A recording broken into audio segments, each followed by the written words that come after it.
Welcome back to Meta Fanfic, the place where your favorite words get rewritten. This video included a self-recorded human introduction in the first 30 seconds, followed by AI-generated narration for creative storytelling purposes.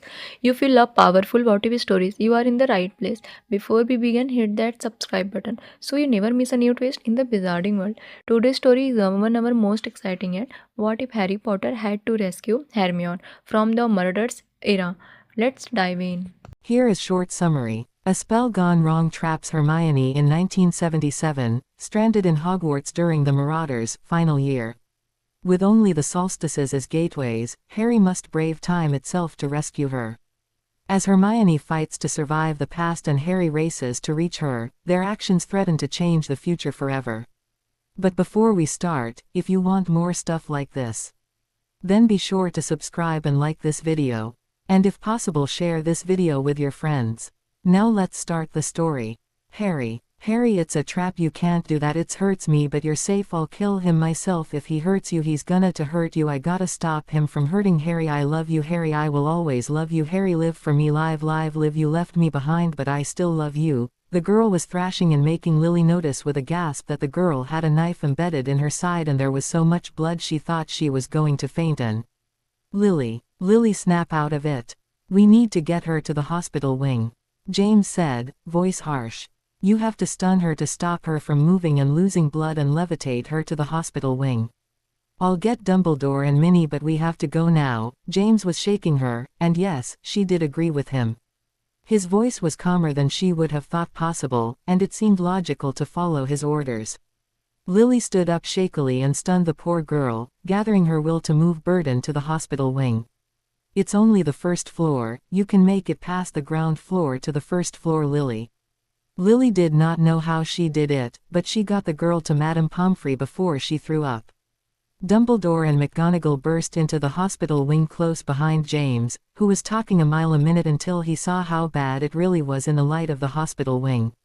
With the harsh light of the chandelier, the girl seemed even more emaciated than before. She had her wand in one hand and a backpack slung over her other arm, the arm without a deep gash. The knife was in her right side, and by the looks of it, had also slashed her left arm. Madame Pomfrey looked at Dumbledore with wide eyes, and turned to shoo James and Lily away. They left without a fuss, both deeply disturbed by what they had seen and heard. They left the hospital wing, walking in a kind of daze. Lily's head was spinning and she could feel tears silently flowing down her face. James had a shell-shocked look, expression not often seen on the face of a prankster like him. After about 5 minutes of walking like that, separate and silent, Lily fell into James's arms sobbing and shaking, wondering what was going on with the poor girl. James pulled her into a secret passage, the one he and Sirius had found in their first year, that led from the first floor to a tapestry on the 4th floor, and from there it was a short walk to a suit of armor that would move aside if you said, lollipop, revealing a passage to the 7th floor that was only 2 feet away from the fat lady. However, James only led Lily a few feet into the passage and sat down with her on his lap, wondering how he was supposed to comfort her if he himself was very freaked out by what he had witnessed. James. Lily's voice was trembling. James, do you think this hairy person she was talking about is okay? James shook his head. I don't know, Lily. But it seems like someone wants to hurt him and she helped him get away. With that, James and Lily walked back to Gryffindor Tower, both thinking about what they had seen that night, and wondering if they had done the right thing. Dumbledore and McGonagall watched silently as Poppy Pomfrey worked on the girl. Dumbledore had her pack, salvaged from the mess of bloody rags that were the rest of her clothes. He sighed, thinking that this was the worst he had seen since Grindelwald, and the night was not over yet. Poppy had removed the knife and was attempting to staunch the blood flow while McGonagall was working on what had brought the girl to Hogwarts through the impressive wards that the founders themselves had set up. Minerva McGonagall shook her head and stretched. Albus, I have no idea what brought the poor thing to Hogwarts. Madame Pomfrey can probably tell you more. Madame Pomfrey frowned. I can, but not much more. She is approximately 18, maybe 19, but I think she had a few months left till that. She is only 82 pounds due to severe malnutrition. She looks like she has spent a lot of time locked up recently, she said, holding up one wrist with visible marks on it. Locked up and underground. I would say she was spending most of the time under torture. At this, she looked directly at the two shocked teachers. Her captors used this knife on her liberally, as well as the Cruciatus curse. According to my readings, this young lady has a total of 32 hours under the Cruciatus in her lifetime. McGonagall gasped, hand flying to her lips. Just half an hour is enough to drive someone mad. How? Madame Pomfrey shook her head. I have no idea, but I can say no one had been treating her injuries. As for previous healing, I found I have healed the long scar we have right here, Madame Pomfrey said, her eyes large, as well as several cases of magical exhaustion and basilisk exposure. I also fixed her teeth several years ago. She also has a slight tweak to her magical signature that reveals long-term use of a time turner, as well as polyjuice potion. Albus, how can this be? The old man shook his head, eyes sad and haunted. I don't know, Poppy, but this poor thing has received treatment from yourself. He asked. Yes, Albus, most recently was 1 year ago for minor scrapes and bruises, as well as magical exhaustion. But I have never met the girl in my life. Madame Pomfrey looked worried and seemed annoyed by the calm Dumbledore was showing. I fear we will have to invade her privacy and look in her bag for clues to who she is. Minerva. The group gathered around an vacant bed and emptied the pack. Out tumbled a diary, a change of clothes, and a beaded bag. Pomfrey opened to fancy, yet worn bag, and gasped at the charms on it. She looked at the girl lying on the bed, then back at the bag. No, it wasn't possible for the child to have done these herself. She looked like she was barely 17. Inside the beaded bag, Poppy could see other bags, what looked like over 20 books, a tent, and other assorted items. She grabbed some of the books close to the top, laying them on the bed. Near the top of the bag was a shrunken truck, which looked like it might hold a few of the answers she and her colleagues were searching for. Reaching into the bag, she set it on the ground and enlarged it, then looked at the rather complicated lock. Albus. We need a 5-letter password to get into the trunk I found in the girl's purse, Poppy said, seeming quite put out by it. Try, Harry, and if that doesn't work, try, Mione, spelled M-I-O-N-E, Poppy, Dumbledore replied, looking at one of the books Poppy had taken out of the bag. I think the girl's name is Hermione Granger. Her scrapbook shows her mainly with 2 boys, a redhead and a child who looks remarkably like James Potter. Almost all the pictures are at Hogwarts, and the children are wearing uniforms, so it would be safe to assume they are Hogwarts students. Harry was the right password, Headmaster. The trunk is full of potions and medicines. The other 2 teachers gathered around the trunk. Inside was everything from essence of Dittany to polyjuice potion. That is good, Poppy, but I think we need to look at this scrapbook, Professor Dumbledore said with a sense of dread in his voice. From what I can tell, this girl went to Hogwarts sometime in the last 15 years, as Poppy's magical signature has healed her, but none of us remember her. But look at the back of this photograph, he whispered, holding out the piece of evidence. It was a simple picture of 3 children who looked to be in their 6th year, the girl between a lanky red-haired boy and a boy who did bear a startling resemblance to James Potter, except for his eyes, which were green. They were in front of the lake in winter, as it was snowing, and in the background you could see children skating. It was a wizarding photograph, so the picture was moving, the 3 teens laughing and shoving snow down each other's backs. Dumbledore flipped the picture over, and the 2 women paled when they saw what was written on the back. Ronald Belus Weasley, Hermione Jane Granger, and Harry James Potter. December 5, 1996. Photograph taken by Colin Creevey. 1996. But it's only 1977. That's impossible. But it's not Minerva. Look at this one. Dumbledore removed another picture from the album. It was a picture that was obviously supposed to be formal. In it were several people they did not know, but many they did. Dumbledore and Minerva were in the picture, but both looked 20 years older. In it were 2 people who were obviously Molly and Arthur Weasley, but they looked amazingly aged. Mad-Eye Moody was there, but was missing a leg and a chunk out of his nose. Sirius Black was there, but looked like he had been in Azkaban for 10 years. Remus Lupin was also present, as well as the girl and the 2 boys. On the back of the photo was the same neat handwriting as the first. The Order of the Phoenix, who came for dinner on August 18, 1995. Mad-Eye Moody, Professor McGonagall, Professor Dumbledore, Molly Weasley, Arthur Weasley, Nymphadora Tonks. Bill Weasley, Charlie Weasley, Severus Snape, Mundungus Fletcher, Fred Weasley, George Weasley. Ronald Weasley, Hermione Granger, Harry Potter, Sirius Black, Remus Lupin, Ginny Weasley. How is this possible? Minerva looked almost in tears. Hermione is most likely from either the future, or another dimension, Dumbledore said gravely. She is not from this time. Lily groaned, then checked the clock on her bedside table. 6:24 in the bloody morning. Lovely. At least she was the first one up so she could take the first shower. Shower, breakfast, talk with James or Dumbledore. Maybe not exactly in that order. Lily peeked out from behind the curtains of her four-poster bed to see if her dorm mates were still asleep. Even though there were 5 beds in the room, only 4 were occupied.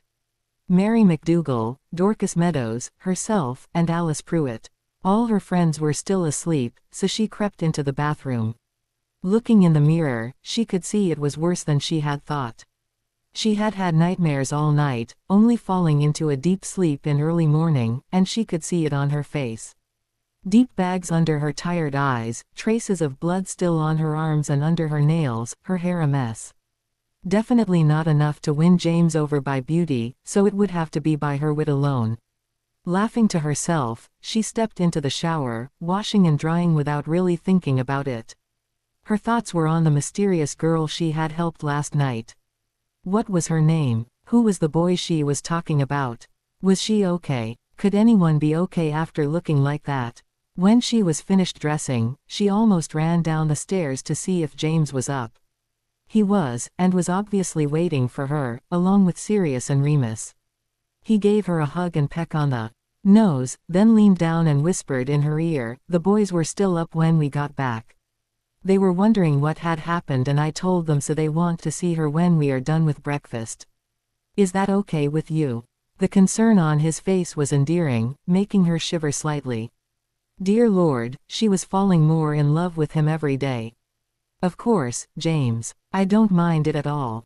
But where is Peter? She relaxed in his hold, comforted by it. He smelled so good. He's still sleeping. He didn't want to come, he murmured. You know Wormy gets queasy around blood. And there was plenty of that last night. Excuses given, he straightened up and they all trooped down the secret passage to the Great Hall. After a quick breakfast where between James and Sirius the half of the Gryffindor table they were at was empty in minutes, the 4 sat down in a secret passage to figure out what to do. They had hardly sat down when the headmaster ducked his head in and asked them to come with him, eyes twinkling in a rather annoying way considering what the quartet was thinking about. Headmaster Dumbledore, is the girl okay? James asked. Lily was trying to keep up the man's fast pace. If they turned right at the next corner they would be heading to the hospital wing. She had gone the same way last night. Yes. Madame Pomfrey is going to bring her around in a few minutes and I wanted you to be there. I assume you told Mr. Black and Mr. Lupin what happened last night. Dumbledore paused long enough for James to nod and turned right. He gave James a disapproving glance, which the boy interpreted to mean, you should have kept your mouth shut. Oh, well, what was done was done. The headmaster turned his gaze back to the corridor in front of him. With some investigating, we discovered that her name is Hermione Granger. And Mr. Potter, she might have a very strange reaction to you. Go along with whatever she says, if you can, as she is going to be under a potions-induced haze and will not be completely lucid. The potion will also cause her to be influenced easily, so you are in no danger. Ah, we are here. They had indeed arrived at the hospital wing, where Madame Pomfrey and McGonagall were waiting. McGonagall gave Sirius a stern look, and he knew her well enough to know that now was not the time to joke around. Mr. Black and Mr. Lupin, I need you to stay out here please. This will not take long, but if you want to you can start back to Gryffindor Tower. Enjoy your weekend. Both boys seemed a bit put out at the brief but kind dismissal, but turned around anyway, knowing they would get the full story out of James later. After me, if you please, Mr. Potter, Miss Evans. Madame Pomfrey's voice was crisp and professional, showing none of her apprehension at the headmaster's plan. She had always been in awe of the great headmaster, but really, using children to get information was unacceptable to her.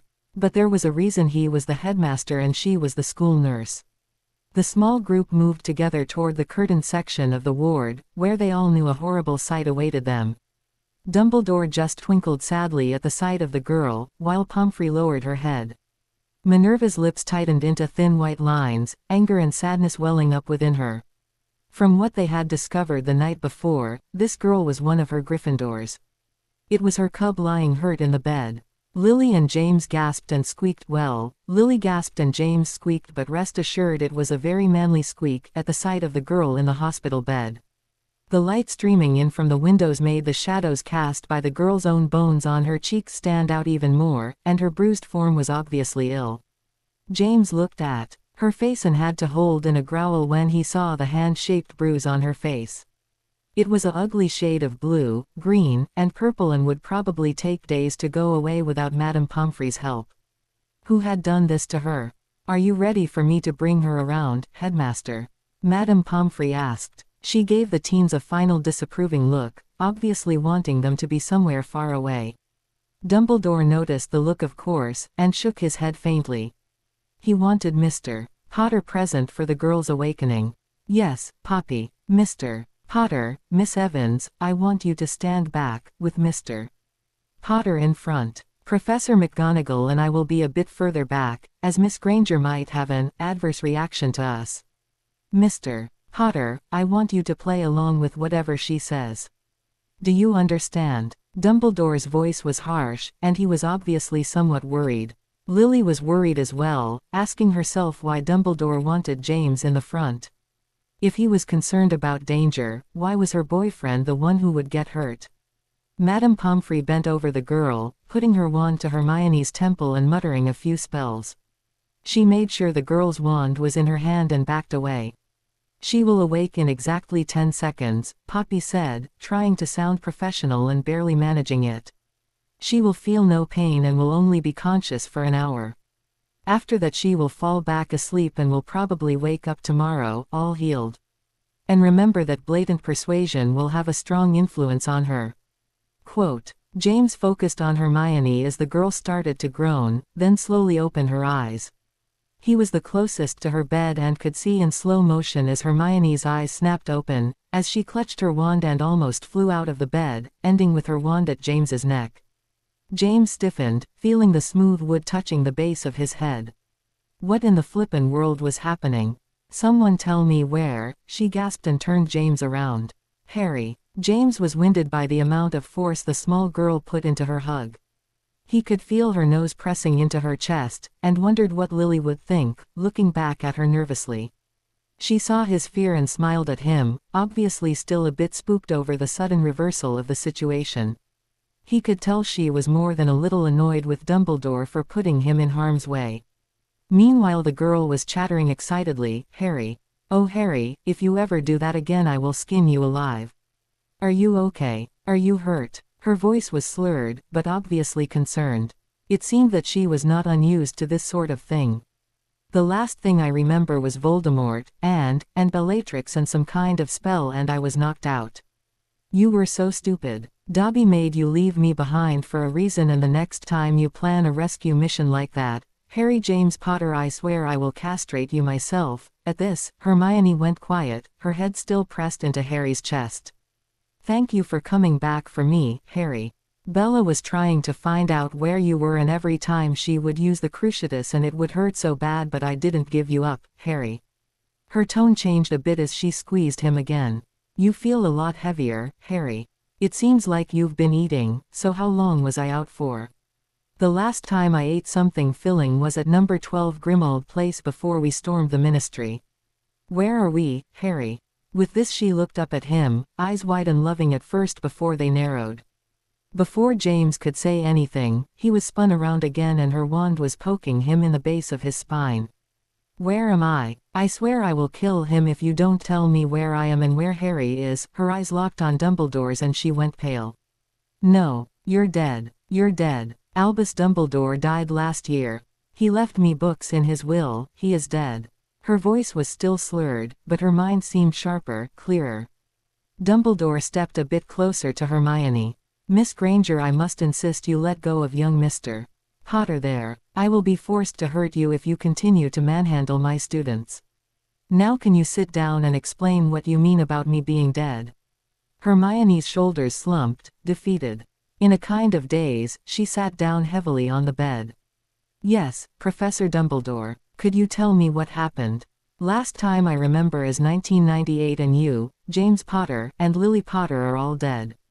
What is going on? Hermione asked, putting a hand to her head.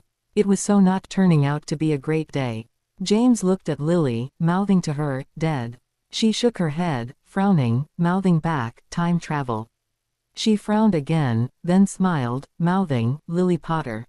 James grinned back at her. Lily Potter would be a reality. Dumbledore looked at McGonagall before turning to Hermione. Miss Granger, I think you have fallen through either space or time, placing you in your past or in another dimension. Today is October 14, 1977. I am Albus Dumbledore, and with me is Poppy Pomfrey, Minerva McGonagall, James Potter, and Lily Evans if it is 1977. I know them, Professor. Professor McGonagall was my head of house and James and Lily Potter were the parents of my best friend. Madame Pomfrey had fixed everything from my teeth to a partial animal transformation in my second year. I know all of you. Well, I at least know of you. Hermione's voice trailed off. Miss Granger, Dumbledore said loudly, but was cut off by the girl. I have to find a way to get back to my dimension or my time. We are fighting a war and I am the brains behind the three-person operation. Harry and Ron needed me to defeat Voldemort. Do you know how to get me back to my proper place? Hermione was determined to get back to Harry. If he got hurt without her there to restrain him and talk some sense into him. I'm afraid not, Miss Granger. However, you say you are in charge of an operation or war against Voldemort. I am afraid you have lost me there. Dumbledore looked almost apologetic. Hermione sighed and pressed her eyes with her hands, looking thoroughly annoyed. I am not in charge. I am just the researcher and the dictionary. My best friend is the leader. The entire war is being fought by myself and my two best friends, one of whom is prophesied to defeat the Dark Lord. I am the one who is the brains of the operation/war, so to speak. I am the one who holds them back and stops them or rescues them from the stupid situations they often get into. And that is why I need to go back. Do you understand? Hermione looked up and glared at Dumbledore, then looked quickly at James. James, who was staring at the strange girl he had helped the night before, was startled by what he saw in her gaze. Something that looked like love, at least until she looked directly into his eyes. Shock, again, and a studying kind of curiosity that scared him more than he would have liked to admit. But while he was being honest with himself, James had to admit she was more than cute and he could see himself with her. If not for the lovely Lady Lily who was going to Hogsmeade with him next week. James's eyes flickered over to Lily, and he allowed himself a small smile. I do understand, Miss Granger. But I am simply at a dead end to help you. I can offer you a spot at Hogwarts for the duration of your stay. You would be staying in the 7th year girls' dorm, along with Miss Evans here. Do you accept? Dumbledore looked slightly ashamed of his inability to help the girl, but continued anyway. Of course you will have unrestricted access to the restricted section of the library and I fully expect you to make full use of it in the Hogwarts Fund. Perhaps Lily or one of her friends could lend you robes before you get a chance to purchase your own in Hogsmeade next week. Lily started to answer, but was unintentionally cut off by Hermione. No, Professor, I can transfigure my own robes. It will be simple enough if you can get me some small scraps of cloth. It is always easier to do permanent transfiguration if you start from the same material. Do you mind, Professor? Dumbledore's eyes widened as he considered the possibilities of permanent transfiguration. He was curious as to how far magic had developed more than 20 years into the future, then he realized he had yet to answer the girl. Yes, of course that would be fine, Miss Granger. Is there anything else you require? Hermione's brow furrowed as she began to think quickly. Would it be possible for you to get a few potion ingredients? I know of a student here who is infected with lycanthropy, and I know how to make a potion that would alleviate his symptoms, allowing him to have more control over his body during the change. Would that be acceptable? Her eyes had quickly flown to James, then focused back on Dumbledore, who looked very excited. Of course it would be acceptable.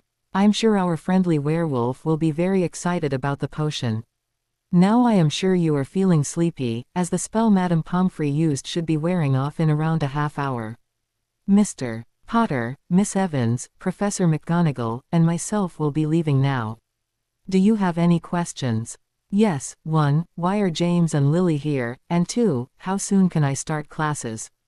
Mr. Potter and Miss Evans are here because they are the ones that found you, and you can start classes Monday. Today is Saturday. Goodbye, Miss Granger. Dumbledore managed to sweep out of the room with his robes flaring impressively, effectively ending the conversation before it went in a direction he didn't want it to.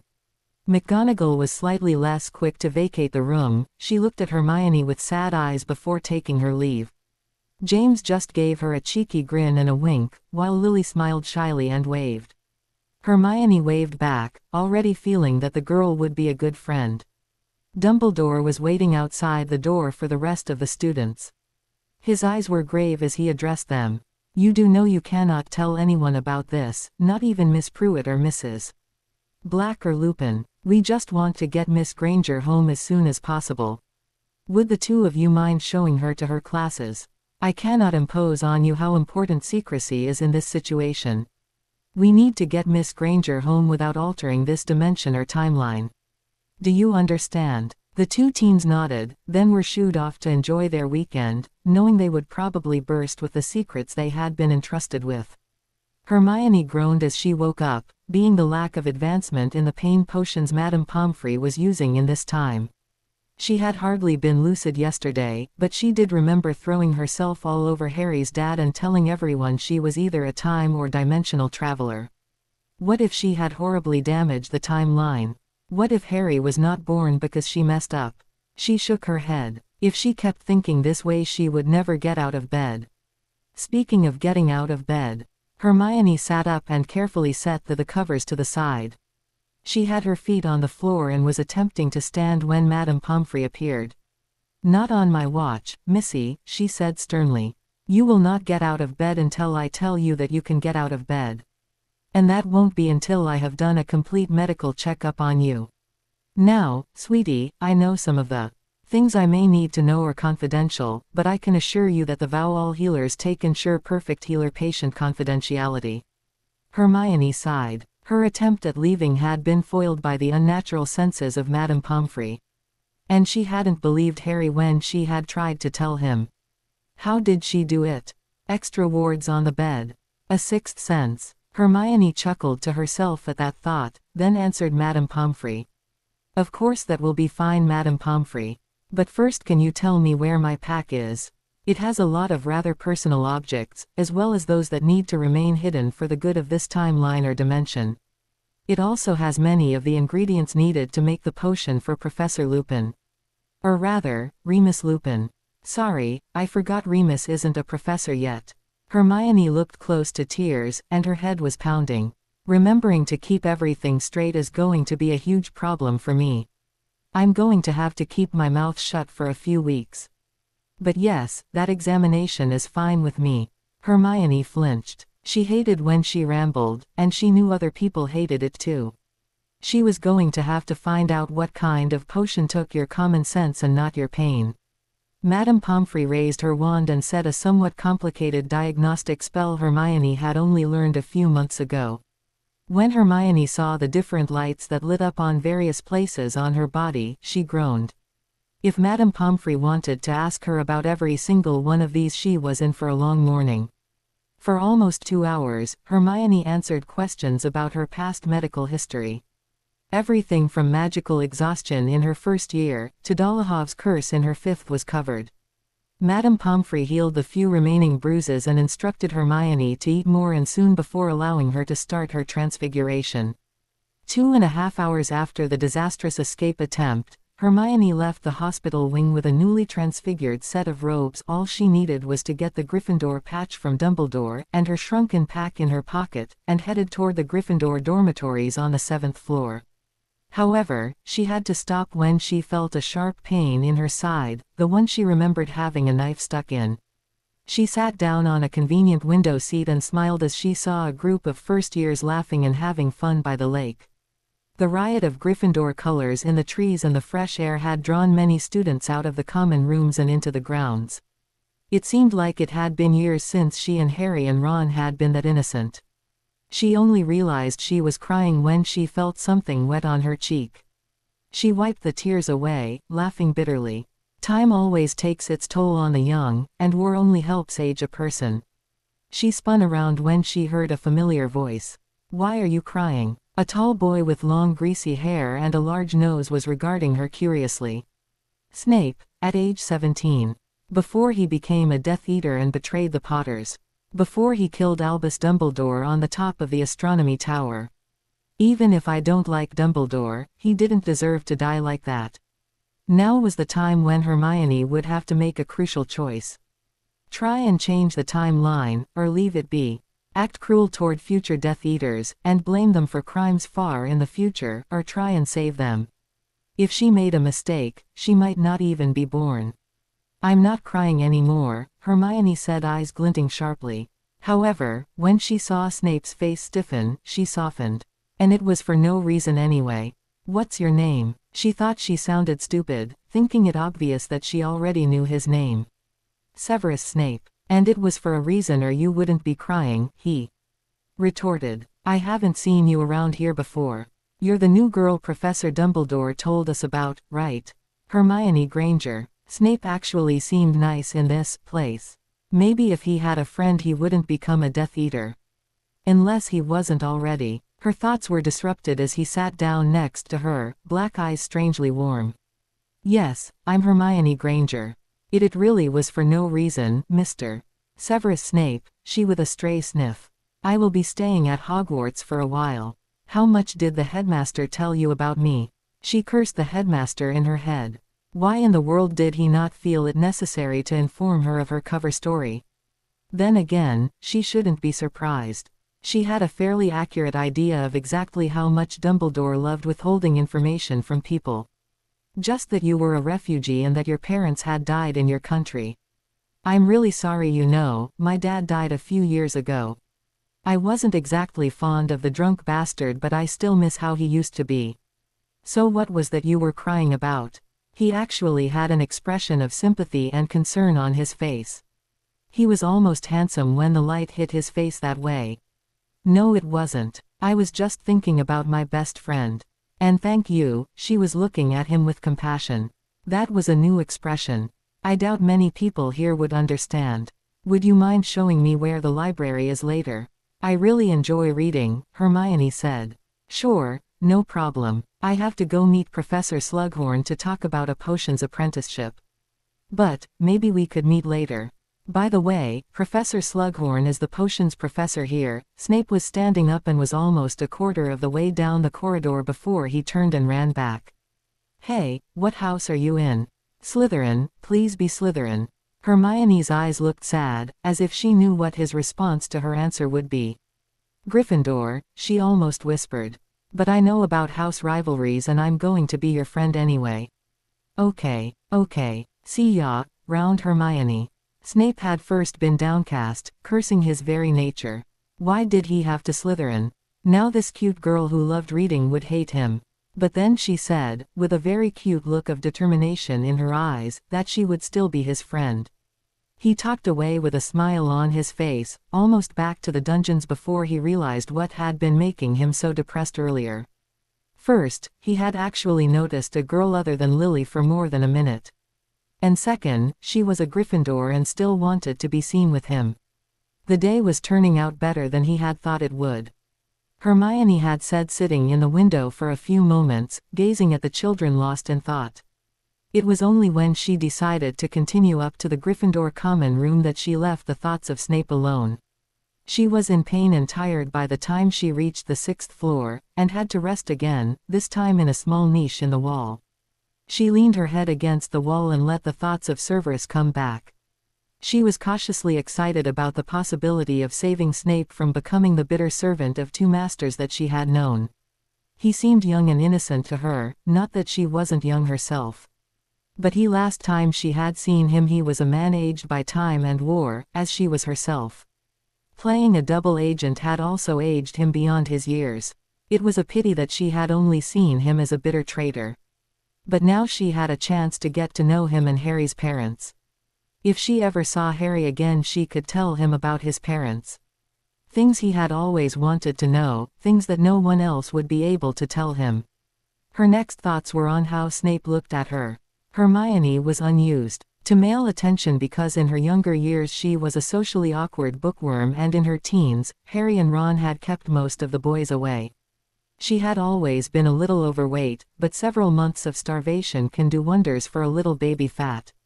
Now she was thin to the point of emancipation. The stretched skin across her face brought out her cheekbones, and with a shower and proper charms her busy mane had settled into manageable curls.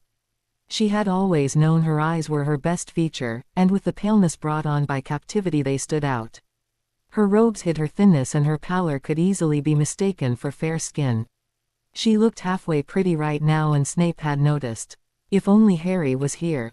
Harry. Hermione had been in love with Harry since their third year.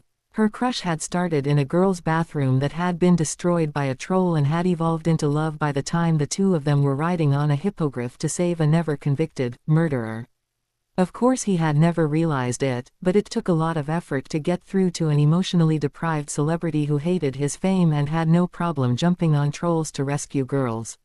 So she had languished in unrequited love for 4 years since she realized she really truly loved Harry Potter, accepting Victor's plea for her to attend the dance with him.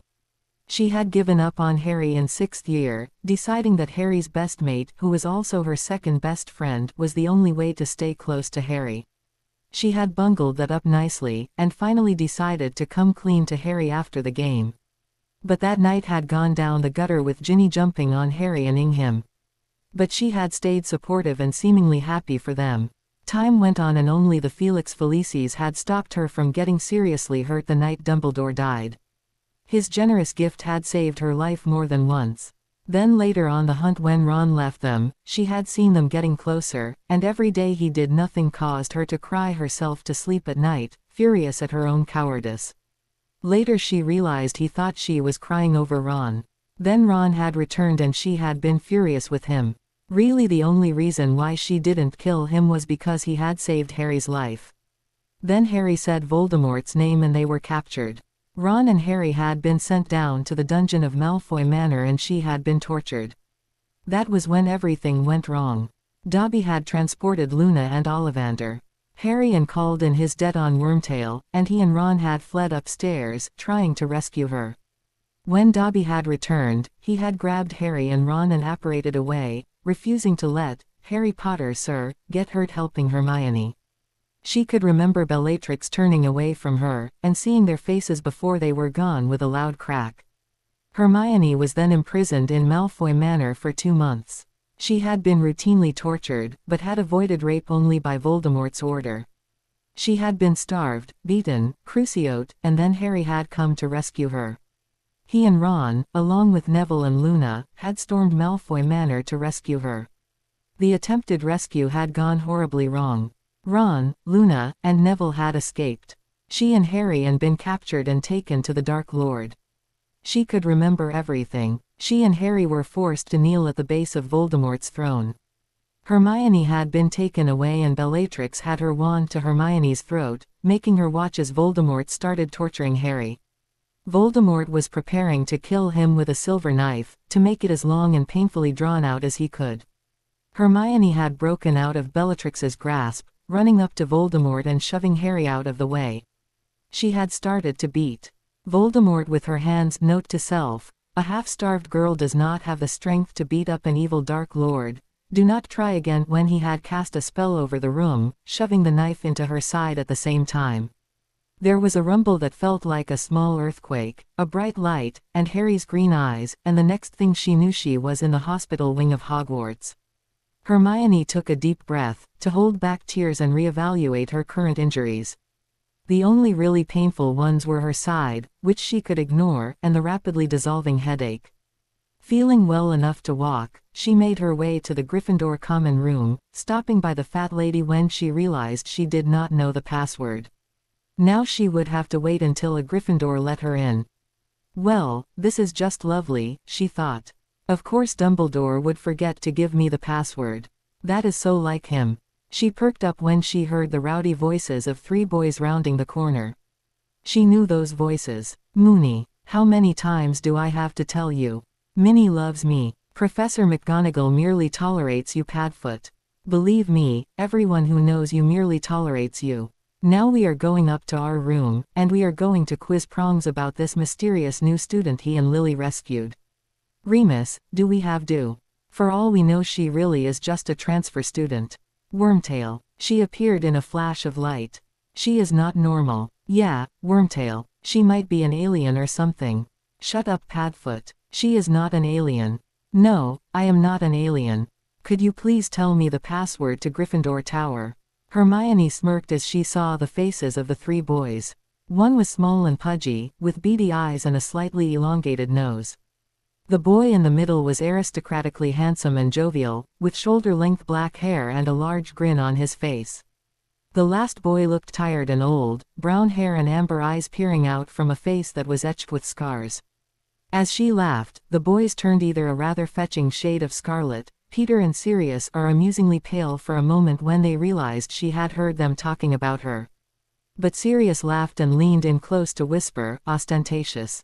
Thank you. I think Professor Dumbledore forgot to give me the password, Hermione whispered back. Sirius chuckled and put an arm around her. No problem, beautiful. What year are you in? Hermione shook her head with the weirdness of it all. The heavy arm around her shoulders belonged to a man that had died more than 2 years ago. Having Sirius black back and flirting with her was going to be a huge change. She really missed Harry. I'm in 7th. Do you know where Lily Evans is? I really need to get my schedule from her, said Hermione, deftly squirming out of Sirius' hold. Yeah, she should be up in her dorm right now. Sirius looked confused, then shook it off as soon as she went inside the portrait hole. I call first dibs, he and Remus said together. They looked at each other, and glared a bit. No, I do. Peter started laughing. She's hot but she is way out of Padfoot's league. I'm placing my bets on Moony. Sirius looked comically offended, but offered a small smile toward Remus. We can both pursue the fair lady. But whoever she agrees to go on a date with first gets her, okay? Is it a deal? Remus nodded. Deal. Hermione entered the portrait hole and headed up the stairs to the girls' dormitories, hardly looking at the familiar furniture filled with curious, unknown faces. She needed to find Lily Potter, no Lily Evans, to get her schedule for the next day. She was a bit shocked when she realized that she could walk up all the stairs in Gryffindor Tower without stopping, and without becoming out of breath. The only sign of her exertion was the annoying twinge of pain from her side. When she had gone to Hogwarts, she would never have been able to make it to her dorm without stopping, and she would have been panting when she finally collapsed on her bed. It was just another reminder of how much had changed. She reached the 7th-year girls' dorm and knocked on the door before opening it. Lily, are you in there? Come on in, Hermione. Me, Alice, Mary, and Dorcas are in here, Lily called out. As Hermione entered the room, she could see her pack was on her bed. Good, she thought. At least they haven't messed with it. This is Dorcas Meadows, Mary McDougal, and Alice Pruitt. This is their dorm too. Girls, this is Hermione Granger, the, transfer student Dumbledore told us about. She is going to be in 7th year with us.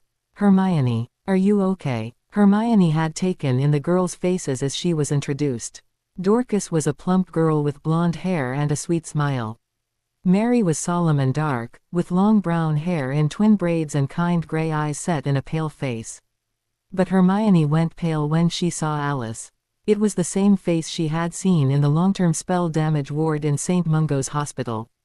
The same face she had last seen disappearing behind a curtain after giving her son a Drubbles bubblegum wrapper.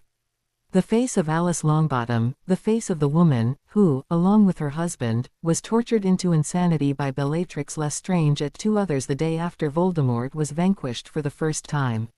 Vaguely she heard Lily calling out to her, and shook her head. She would have to get used to seeing dead people everywhere if she wanted to keep her cover safe. What would she say if asked? "Oh, you are the parent of my good friend. Yes, I know you aren't married and don't have children, but you will have my friend, and you see, you will never know him because you and your husband were tortured until you both became really bad parodies of The Walking Dead and never recognize him. But you're alive and okay now, right?" "I'm fine. I just thought Alice was someone else." "No big matter really. Do you have my schedule, Lily?" Hermione was severely admonishing herself for her momentary lapse in reason. "Yes, Dumbledore gave it to me." "Gosh, Hermione, you're taking every class but divination and Muggle studies. Why not those 2, might I ask?"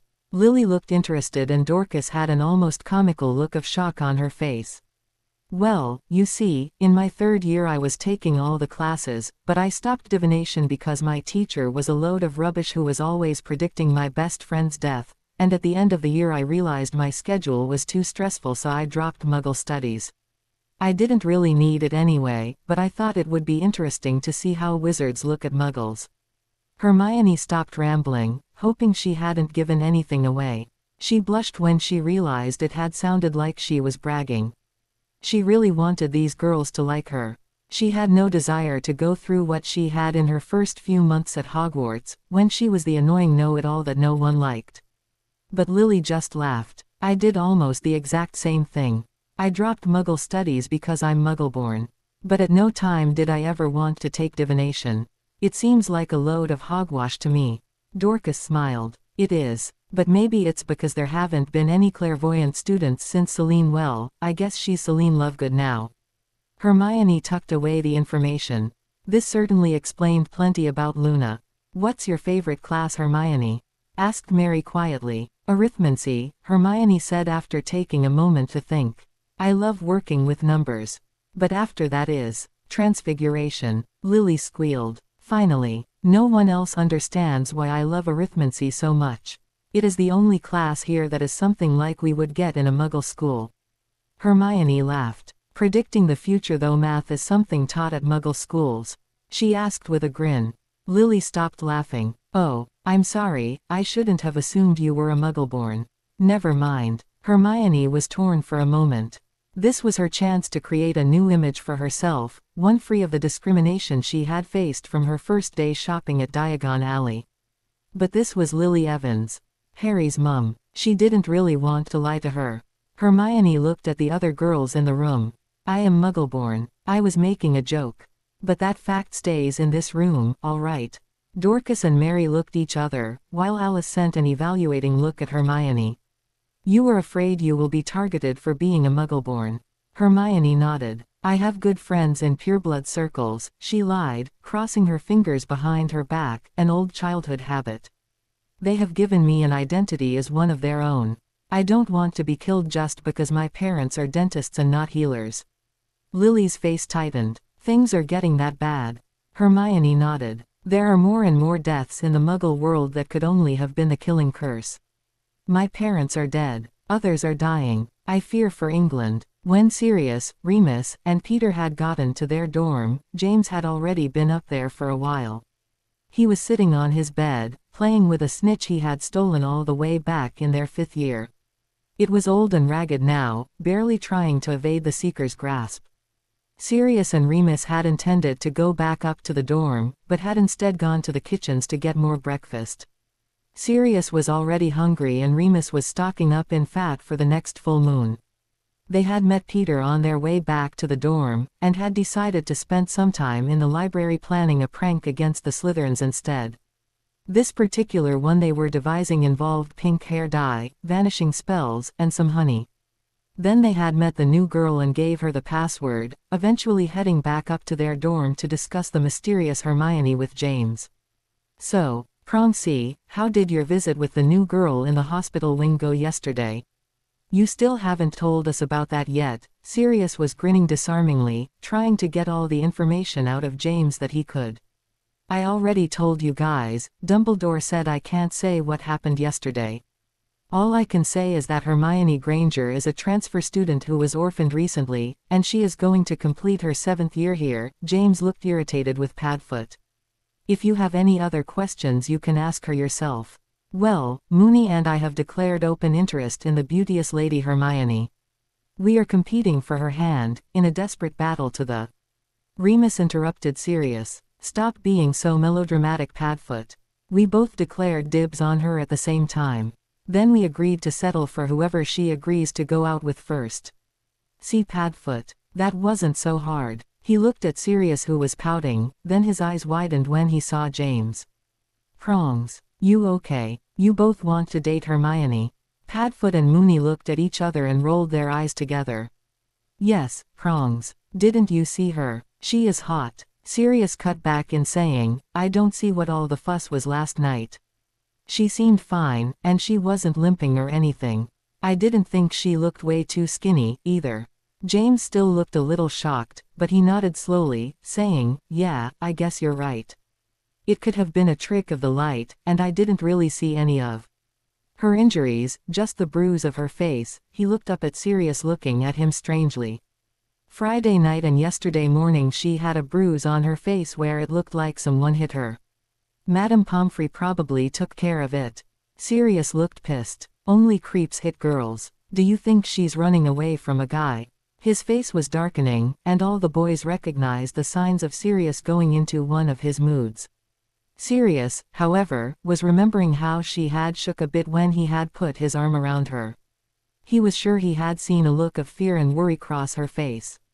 And she had felt a little bony too. Peter looked a little scared. Well, we've gotta help her. She's getting to be Lily's friend apparently, so that means she's our friend too. Right, James? He said, looking around timidly, straightening a bit when he saw Remus and James nodding. You're right, Wormtail. She's probably still adjusting, so we can help her. Keep her away from Slytherins and that sort of thing, mentioned Padfoot, the serious look still on his face. Yeah, James announced, with a bright look in his eye, we gotta keep her safe. Now, last one down to lunch is a rotten egg. Now that we all know each other, it's really time to head down to lunch. You skinny girls might not be hungry, but I'm starving.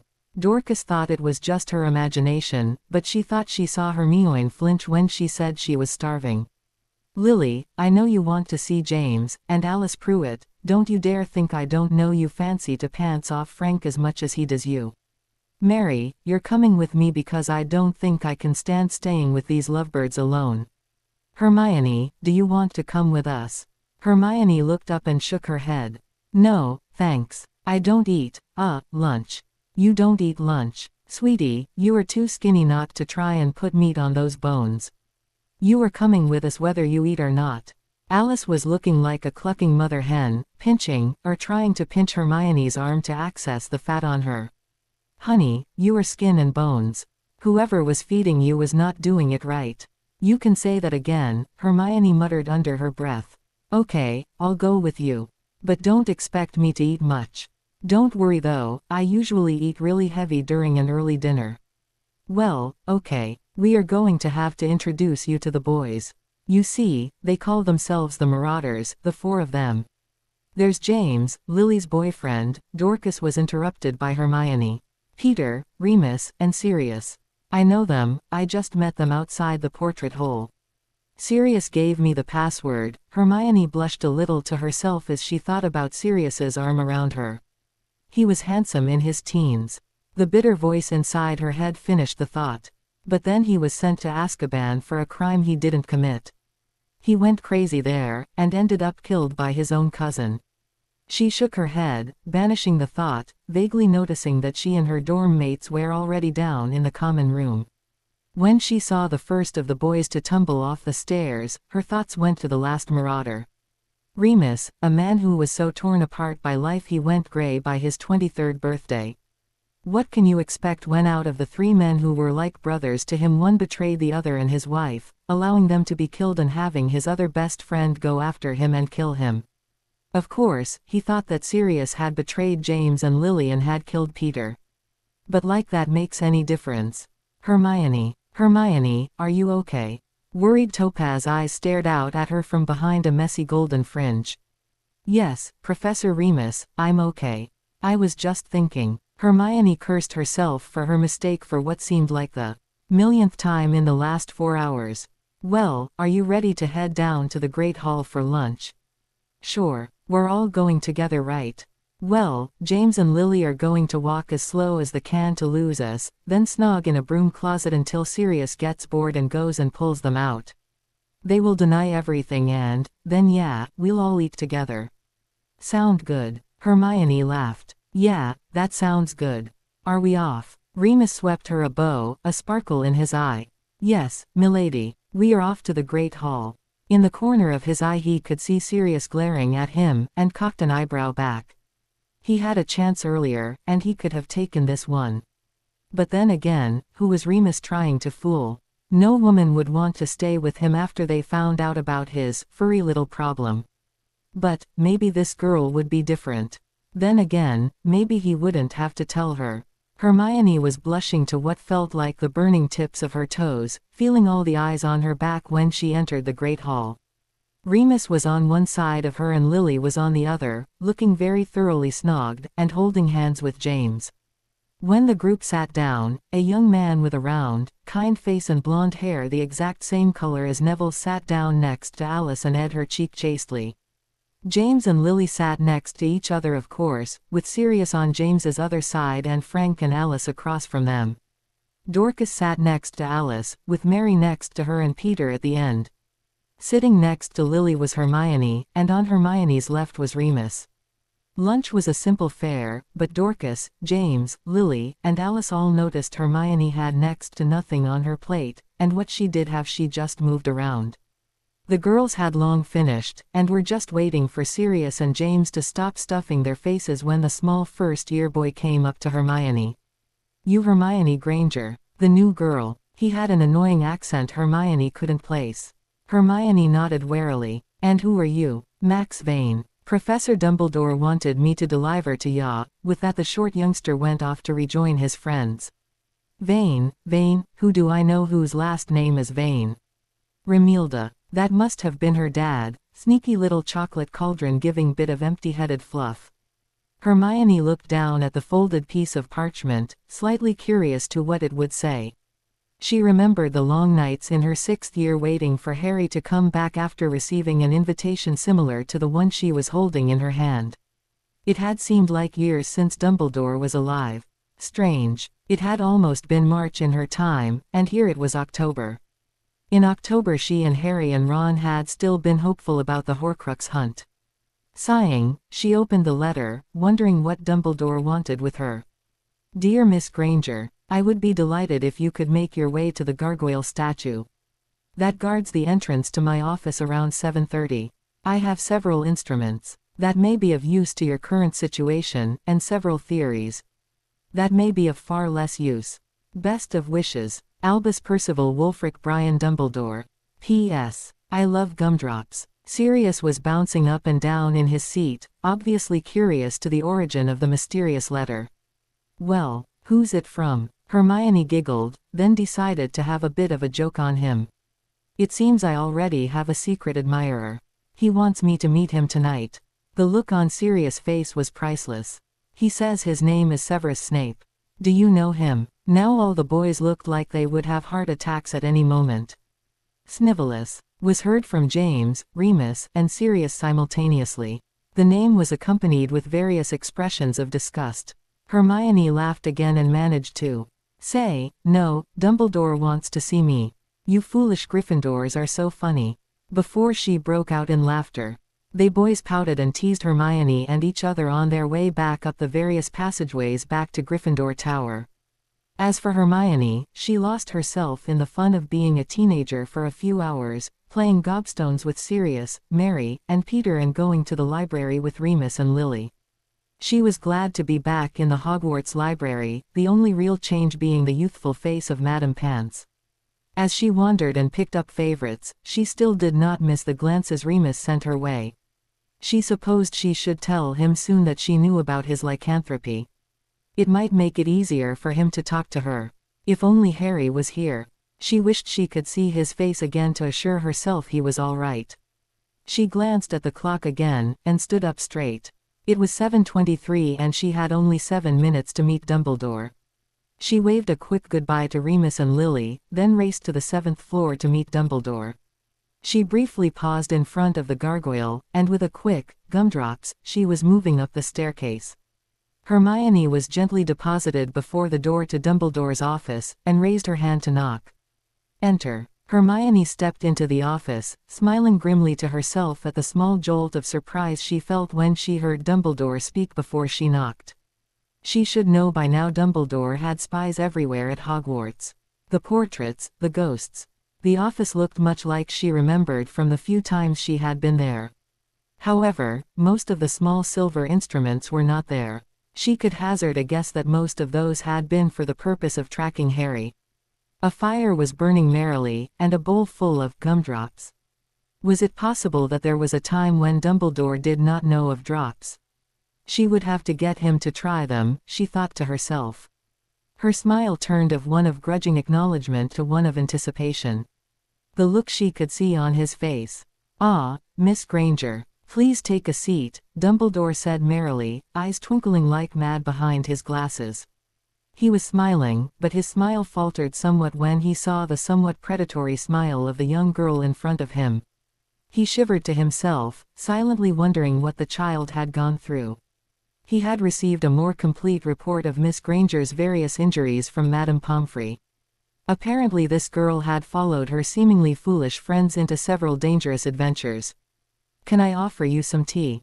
Or candy?" he asked, gesturing to the bowl of gumdrops he had on the side of his desk. "No thank you, Professor. I just had dinner." She felt completely full, and she had no desire to sip tea and make small talk while dancing around the issue at hand. Hermione smirked at Dumbledore, waiting for his legilimency probe and laughing quietly to herself when she saw the look of surprise on his face. "Occlumency, Miss Granger." Her shields would not stand up to a determined Voldemort or Dumbledore, but they would alert her to a surface probe and allow her to protect her mind against someone of Snape's level. Legilimency, Professor Dumbledore. At least occlumency is legal, she thought to herself. "Do you check all your students, Professor?" She was looking for one of the signs of a man preparing to tell a lie and sighed once more. "Don't bother answering, Professor. I fear I don't really want to have to turn you into the authorities." It was blackmail if she needed to use it. She had overheard more than a few interesting and thought-provoking conversations during her stay at Malfoy Manor. "Ah, well, Miss Granger. However delightful the chat we are having, I really must insist we turn our thoughts to your present dilemma," Dumbledore replied, looking distinctly uncomfortable. It had been almost 30 years ago the last time he had been caught.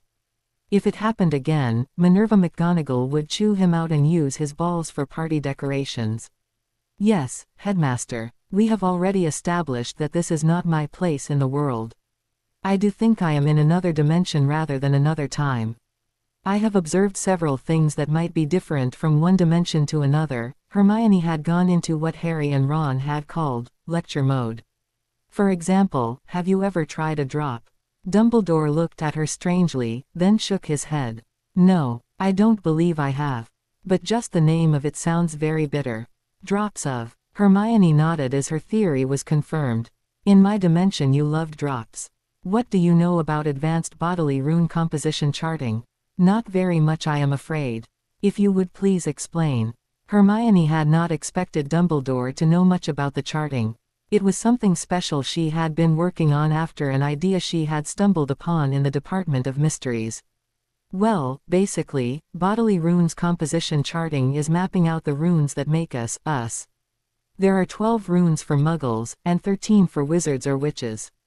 For us, the runes stand for gender, age, heart, mind, attribute, animal, element, magic, birth, resilience, destiny, and 2 unidentified runes that are called Rune A and Rune B. Rune A is the same for everyone. It has been hypothesized that that rune has something to do with dimension. If I am right, if I chart my runes and your runes, Rune A is going to different for us. Will you let me try?" Hermione was almost bouncing on her seat when she finished, her face animated and her hands falling limply to her sides. Dumbledore had an interested expression on his face, and he nodded slowly. It couldn't hurt. And this can be an interesting chance for me to learn something new, which happens far less often than I would like. I'm all for it, Miss Granger. Hermione's face had settled into a determined cast with only slight vulnerability visible on her stubborn chin. Then I will need a piece of parchment, 26 rose petals, some belladonna oil, and some powdered hawthorn root. And you will need to donate a drop of your blood. Is that okay? Dumbledore had already gotten up and moved to his potion stores. Of course, Miss Granger. Here you are. He handed her the powdered root and the rose petals, reaching back into the stores for the oil. Stand up, prick your finger on this. Hermione waved her wand and conjured a needle, and mix it with the oil in this. Another wave of the slim wand gave birth to a bowl, and give me the parchment. Dumbledore did as she asked, mixing his blood with the poisonous oil. Hermione took 13 of the rose petals, arranging them in a star shape on the parchment. She took the small bowl with the blood from Dumbledore, and put a small drop on each of the petals. She then took her wand and with her left hand blew the hawthorn root over the parchment, waving her wand and chanting in a language Dumbledore vaguely recognized as Hebrew. When she finished, a light blue glow appeared over each of the rose petals, forming different shapes. Hermione then conjured another bowl and needle and repeated the process on herself. This time the runes came out a pale purple, causing Hermione to smile slightly to herself. She set the paper and runes side by side, and started comparing them. You see, this rune for gender is straight for you and curvy here for me. The age rune shows you are 126, and that I am 18.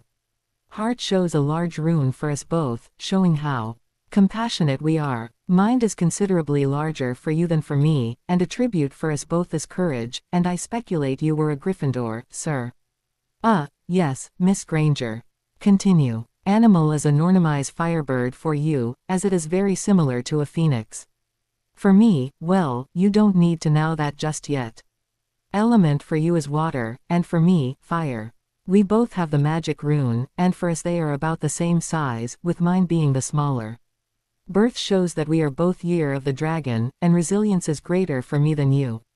Destiny is unreadable to anyone without the inner eye. And here we have both rune A and rune B. And rune A is different. Hermione's skin was flushed and she was grinning in triumph. This means that I really am in another dimension.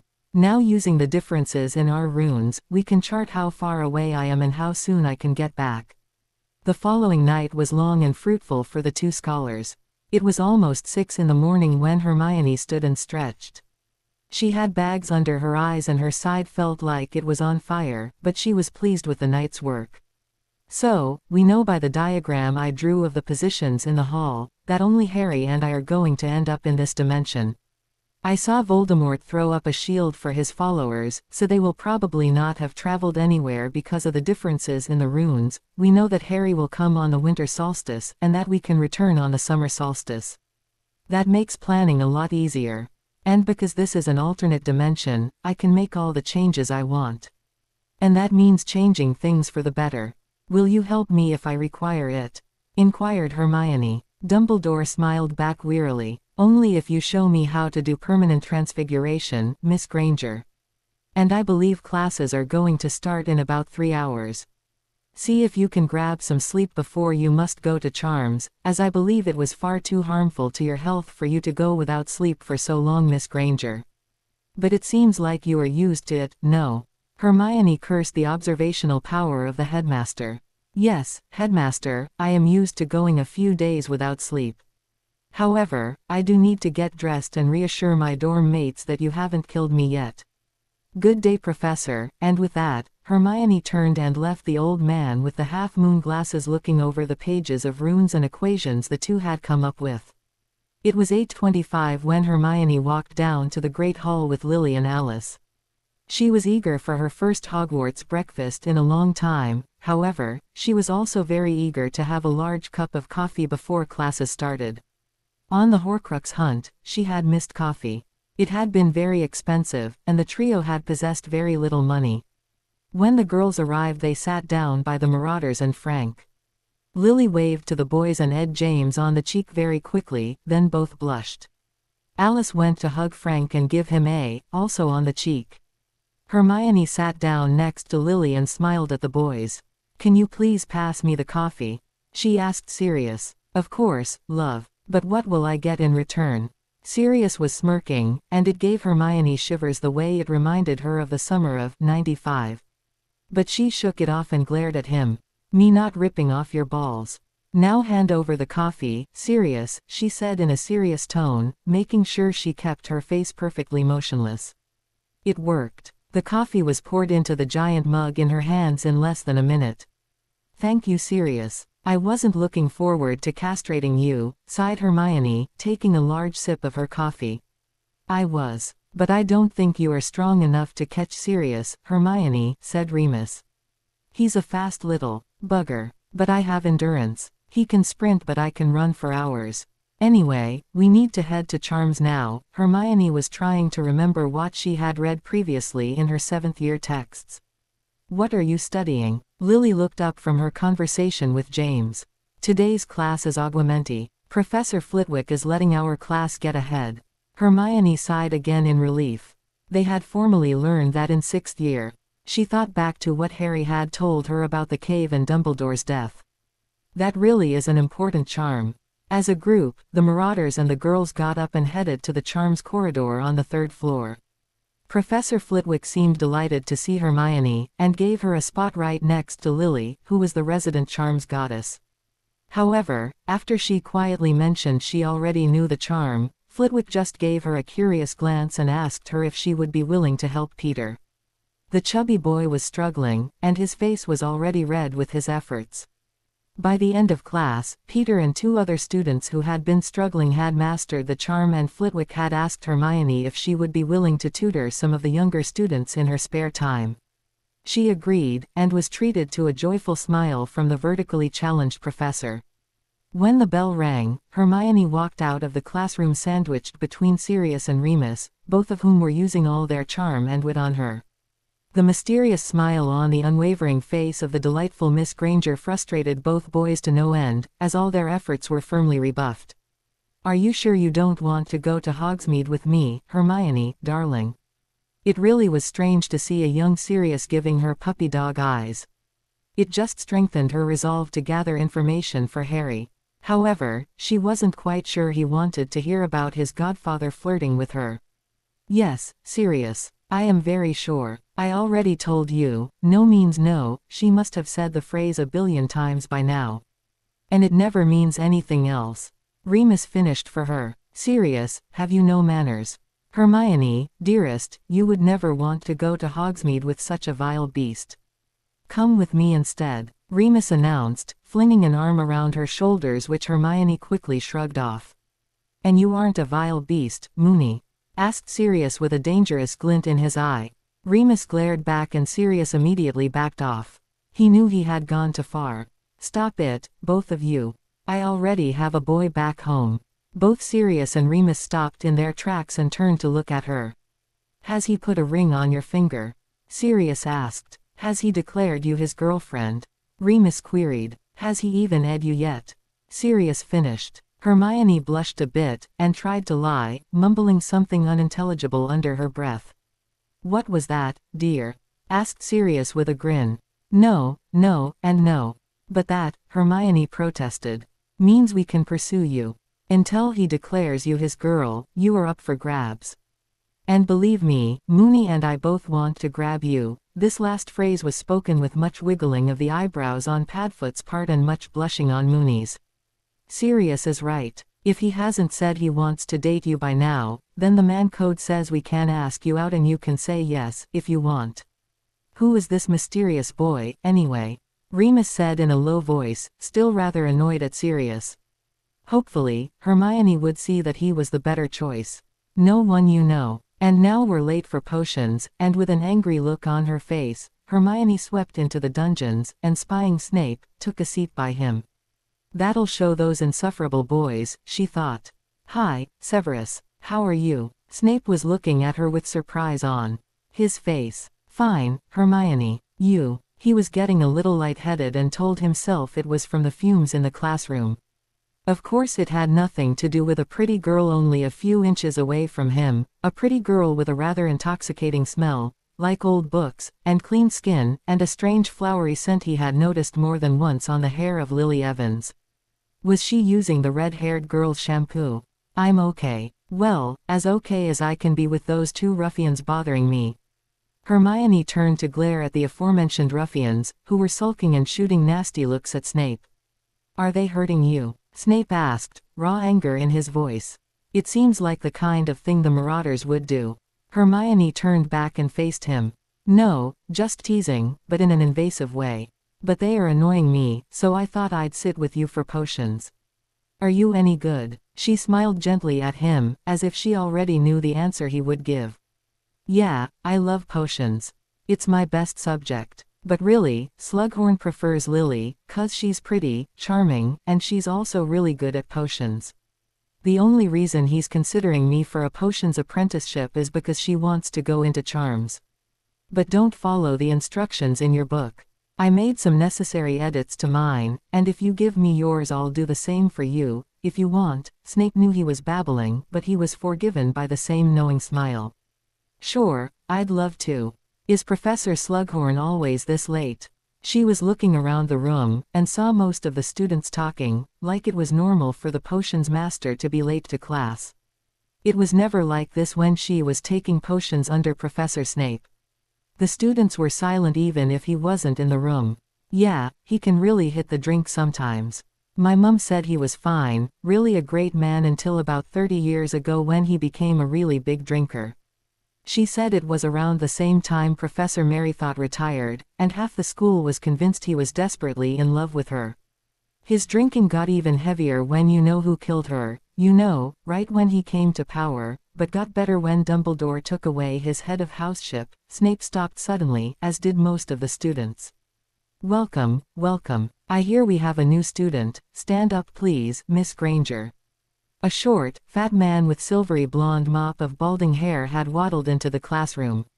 He stopped in front of a bubbling cauldron full of a sickly orange potion. Hermione stood up, and introduced herself, sitting back down as quickly as she could.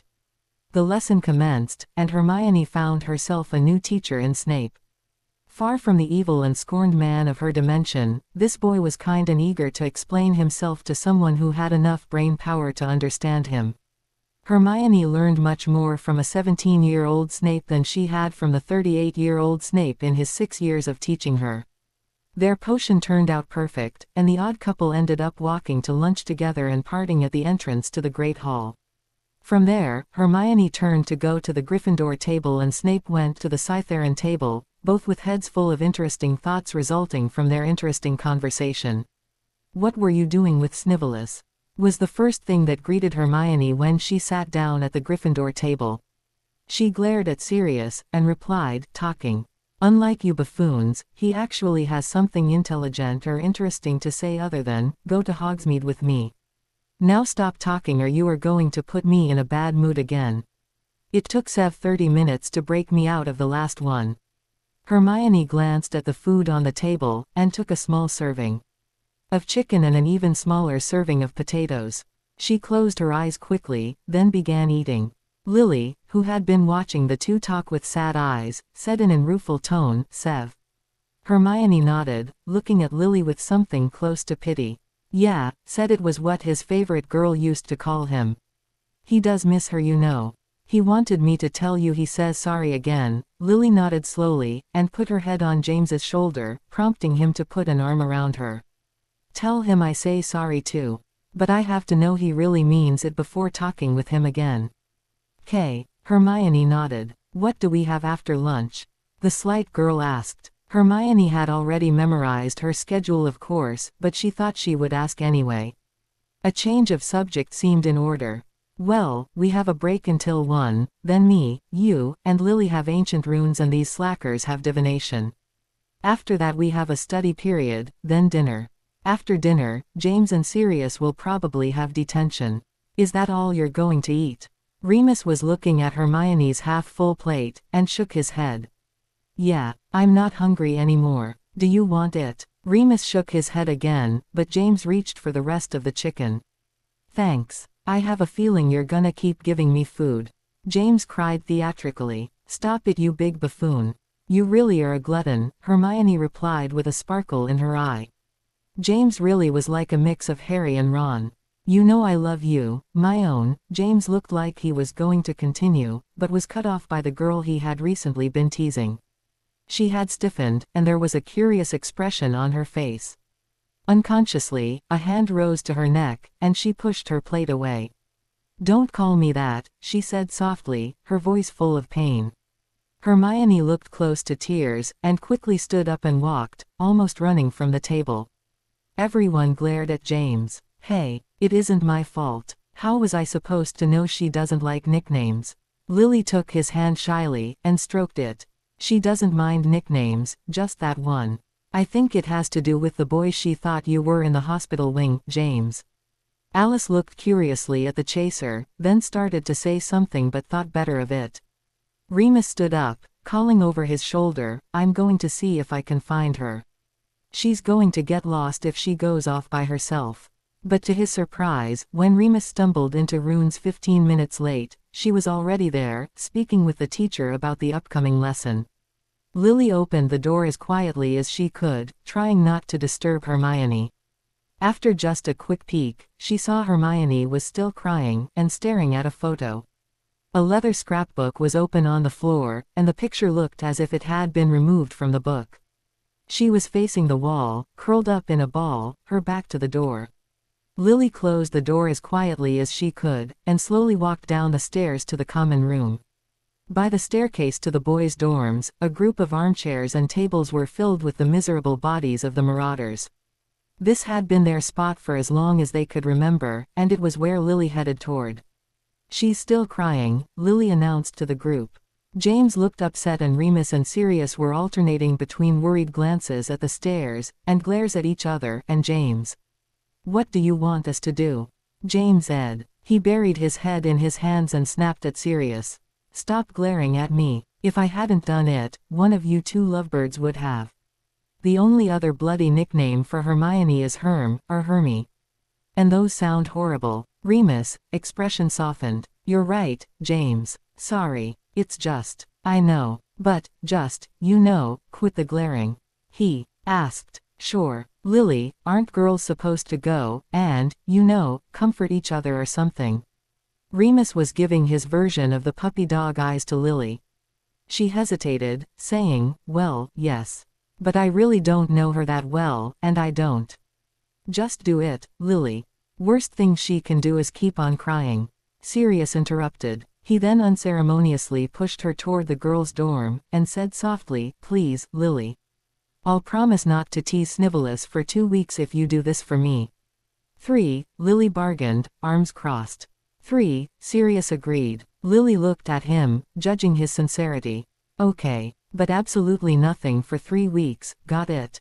Yeah, I got it. Now go. Lily entered the room with trepidation, easing the door open and going over to the 4-poster that contained the sobbing girl. Hermione, are you okay? Hermione, startled at the sound of the girl's voice, had her wand pointed at Lily before realizing who she was talking to. Lily, yeah, I came to see if you were okay. You just ran out of the room after runes, and we didn't see you at dinner. James feels terrible. Lily stopped, letting her voice fade away, impressed by Hermione's reaction speed. I'm sorry. It's just, really hard to see him. Is anyone else here? She would not be able to tell Lily everything if she had to keep her place in this dimension a secret. Still, Dumbledore had told her something. As long as no one else was around, they could talk truthfully.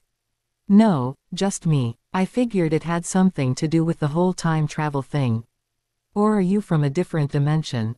Lily's voice relaxed when Hermione put her wand back on the bed, relieved not to have it pointing at her anymore. Different dimension. Which means I'm allowed to save you and James. And Sirius, and Dumbledore, and Alice, and Frank, and Remus, and Sev, and well, everyone. Well, that's good to know. I wasn't looking forward to dying. Now tell me what's bothering you. Lily sat down on the bed and put an arm around Hermione. Maybe start with the picture. First, tell me what you see in the picture. Hermione handed the photo to Lily, turning it to show the golden trio in their third year, right before the Christmas break. I see it's winter, and you're standing with two boys, a redhead and Hermione. Is that James? Lily looked at Hermione with shocked eyes, then looked at the picture closely. No, the boy has my eyes. Is he my son? It seemed impossible. How could she have a child? But 20 years in the future was another story. She wanted children, so she guessed it seemed logical. Lily looked at Hermione, who nodded slowly. His name is Harry. He was sent to live with your sister after you and James were killed. He is famous because he is the only person ever to survive a killing curse. He's also my best friend. She stopped at the look of rage on Lily's face. Lily, are you okay? He was sent to live with Petunia. My sister Toonie. At Hermione's sad nod she almost completely lost it. Who did that? Did Toonie love him? She knew Petunia hated magic. How many times had she seen the awful resentment in her sister's eyes? Dumbledore. Sirius was put in Azkaban without a trial, so Dumbledore decided that Harry would be better off with blood relatives. And a while ago he confirmed my suspicions of abuse. And before you ask, Voldemort killed you and James and then tried to kill Harry. But Harry survived, and he is the only one who can kill Voldemort. So I have to help him. Hermione took the picture back, setting it down on the bedspread and pulling a pillow off the bed to hug. I'm so worried about him. How old is he now? And why does he have to kill Voldemort?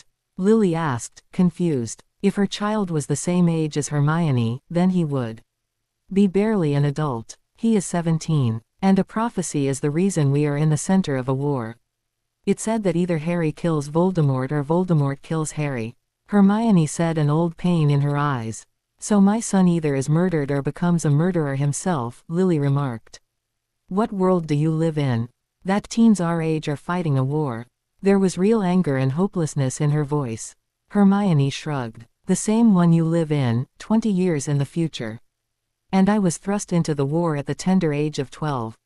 Lily locked eyes with Hermione, shocked. What would have been your second year at Hogwarts? Your life was in danger in your second year of magical education. Hermione shook her head no, not wanting to start that conversation. No. The first time I was in serious danger of dying was Halloween, first year. It was at the end of my first year that I was helping my best friend face Voldemort. Your best friend being Harry, right? Lily asked, head reeling. So where when this happened? Why weren't you at Hogwarts? Hermione's brow wrinkled, confused. But I was at Hogwarts, under Albus Bloody Dumbledore. Gryffindor, remember? You were in the hospital wing with me if I remember correctly. I was, Lily said. But how could you have been in danger? Hogwarts in the safest place in the world. Even safer than Gringotts. Dumbledore defeated Grindelwald. He is the most powerful wizard since Merlin. She exclaimed. Hermione snorted. I debate all those statements. I think Gringotts is safer. It has only been broken into once. Hogwarts has been invaded many times. And Dumbledore is not as powerful as you'd like to think he is, she finished cryptically. Who is stronger? Lily questioned. Harry. Hermione said without hesitation. I suspect he will eventually be the most powerful wizard in the world. And he is so humble, and kind. Do you know he was the one who saved me from dying the Halloween when I was almost killed? When I was 12, he saved you? Lily asked. From what? An exploding potion. Privately, she thought Hermione might be exaggerating a little. True, there could be accidents at Hogwarts. But nothing more life-threatening than a magical accident.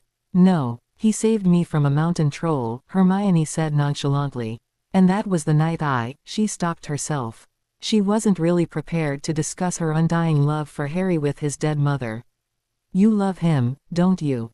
You're in love with my son. Lily was regarding at Hermione with a strange look on her face, the look of someone making an intuitive leap that has been right in front of them the entire time. What does Harry call you, Hermione? Hermione looked down and whispered, my own. I thought so. You got so mad at James because he looks like Harry and he called you, my own. It was a sight, Lily Evans with a smug look on her face. Hermione had to hold back something that would have been a cross between a sob and a giggle. Not mad. I was just overwhelmed, Hermione clarified. You haven't told me much about your relationship to my son yet, Hermione, Lily chastised. I'm fine with it, even thought he's my future son. It will just be girl talk, no awkwardness, I promise. So, did my son propose yet? Are you going to be my daughter-in-law? Lily stopped when Hermione finally out the sob. No, he doesn't love me. Well, he loves me, but like a sister. I love him, and he thinks of me as his bookworm older sister, said Hermione bitterly. He is in love with the little sister of our other best friend, Ron. She is beautiful and athletic and everything I'm not. Lily raised a hand to her lips, realizing her mistake. Oh, Hermione, it was said in a near whisper, sympathetic and regretful. I think I just kind of broke a little when James called me, my own cuz that was always his name for me. I thought I was in love with James for a moment, and that scared me. Lily, I'm so sorry.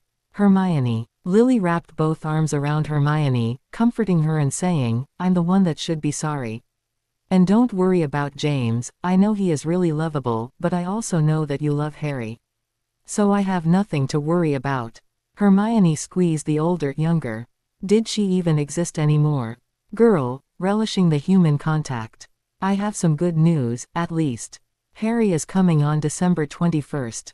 Dumbledore and I calculated the date, so I guess you will have a chance to meet him. He's going to be so happy to see you, Lily. The thin girl sat up smiling a bit. I think I have to go apologize to James. Do you have a night robe I can borrow? Lily eventually found an old robe of Mary's that would fit Hermione. However, it only fell to the top of her knees, and arms stopped a few inches past her elbows. The robe had no tie, and Hermione didn't feel like making one, so the two girls headed downstairs a few minutes later. James, Remus, and Sirius looked up together when they heard footsteps coming from the entrance to the girl dorms. Two jaw dropped when they saw the sight that awaited them. Remus was shocked that Lily had gotten Hermione to stop crying so fast, and he was happy that she was better now that she had talked with the redhead. But it was what she looked like that really blew him away. She was wearing a skimpy tank top and a pair of shorts. Very short shorts. Over this delectable ensemble was a short blue robe that revealed much more than Remus was comfortable with another guy seeing. But then he took a closer look, and what he saw made him mad. Hermione's eyes were red, but that was to be expected after a crying jag. But what was most noticeable about the outfit was how much it hung off her. Remus was now convinced that James had not been imagining things when he had said how skinny she was. Her legs looked like they were once lean and long, but were now just skin and bones. Her arms were sticks, and Remus was sure if he saw her in a bathing suit he would also see her ribs. Hermione looked like she was a starved shadow of what she could have been, but the strange part was she didn't notice how her shoulder blades jutted out of her back the same way her collarbone jutted out of her chest. The only part of her that seemed full and normal were her breasts, which, Remus noticed, were swells of delectable flesh that looked like they were begging for attention. However, Remus was a good Catholic boy, and he tore his eyes away from those neglected breasts back to her face, which was nervous and apprehensive. James, I'm really sorry I freaked out on you. It had to do with what happened in the hospital wing Saturday, and was totally not your fault. Can you forgive me? Hermione was wringing her hands and looked really sad. James looked as shocked as Remus felt, and nodded slowly. Yeah, of course I forgive you. But, sorry, really. I won't call you that again if it makes you uncomfortable. Okay. Hermione nodded, and bent down to hug him. Thanks, James. Remus, can I talk to you in private for a second? Remus shook himself out of the haze Hermione's clavicle had put him in and nodded, following her to a secluded corner of the common room. Did you need something, Hermione? He asked her, wondering what could be so important. I need to tell you something. Promise me you won't freak out. She looked excited, and he felt his curiosity growing. Yeah, I promise. What do you need to tell me? I already know that you're a werewolf. And I also have something that can help with your transformations. It's not a cure, but it will help you. Control yourself. Hermione was concerned about the blank look she was getting from Remus. You know about my lycanthropy and haven't run away screaming yet. And you have a partial cure for me. Hermione, are you a dream or a hallucination? Remus looked frantic and worried, pinching his arm to assure himself that he wasn't dreaming. No, I will not run away screaming, I have no fear of you. I have already faced down one werewolf on the full moon without the potion, Hermione said, rolling her eyes. And no, the wolfsbane potion is not a partial cure. It merely helps you keep your head during transformation so you won't bite anyone. You curl up on a rug as a harmless wolf. And I am not a dream nor a hallucination. I am Hermione Granger, flesh and blood teenage girl. I will have the potion for you by Friday, so you can take it for a week for the full moon Saturday. It tastes awful, but adding sugar negates it. So just hold your nose and swallow, okay? Remus whooped and hugged Hermione, spinning her around and laughing. Thank you, thank you, thank you Hermione. I will be forever in your debt. Hermione laughed and smacked his arm, firmly telling him to set her down. Remus nodded, and walked with Hermione back to their friends, who had been watching the conversation with interest. Sirius looked grumpy, and turned towards Remus, pissed off. So, I think you just proved your representative is a dangerous beast, right Moony? He remarked snidely. Remus just laughed, doubling over when Hermione addressed the boy. Like you're not a beast, Padfoot. I smell something, grim, like wet dog. Do you? The expression on the face of the marauder was hilarious, and Lily and Mary both burst into laughter. However, the other half of the marauders looked worried, at least until Moony winked at them while tapping his wrist, private signal for, all is well. Hermione continued, saying, well, I'm really tired. I was with Dumbledore until about 6 this morning. Good night everyone. She waved at the boys and gave the girls hugs before heading back up the stairs. James and Peter still were worried and Sirius looked dumbstruck. James ran a nervous hand through his hair before ing Lily lightly on the lips and announcing to the group, well, I think we are all tired. Night. And pulling the other boys up the stairs to the boys' dorm. When they arrived, the boys all collapsed on Peter's bed. They didn't know what or who had been done in Sirius' bed. Remus probably had chocolate somewhere, and James's was always messy. So Peter's perfectly made bed it was. When everyone had gotten comfortable, James looked directly at Moony, saying, what happened? How does Hermione know Sirius is an animagus? James had a sneaking suspicion she had known them years in the future. This was really starting to freak him out. Moony just laughed, responding, really? I have no clue. But she knows that I'm a werewolf, and she has a potion that will make my transformations easier. I think she knows what we do on the full moon. I have no clue to how she knows, but I'm sure she won't turn us in.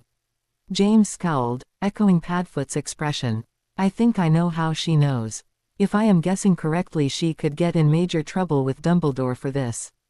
Do you guys want to turn her in? Instantly he was met with 3 angry expressions. Padfoot was the one who started tearing into James first. No, we promised to protect her. Who cares if she knows we're animagi? She's not gonna turn us in. Wormtail was nodding, agreeing with Sirius. She is a really nice girl. Professor Flitwick told me she is going to have a tutoring group after the way she helped me in class. He told me he is going to put students who are struggling in charms in it, so she can help them. I'm joining, and Sirius. Please don't be mad, but Flitwick is making Regulus join, with some of his Slytherin friends that are failing. He is convinced she can help them.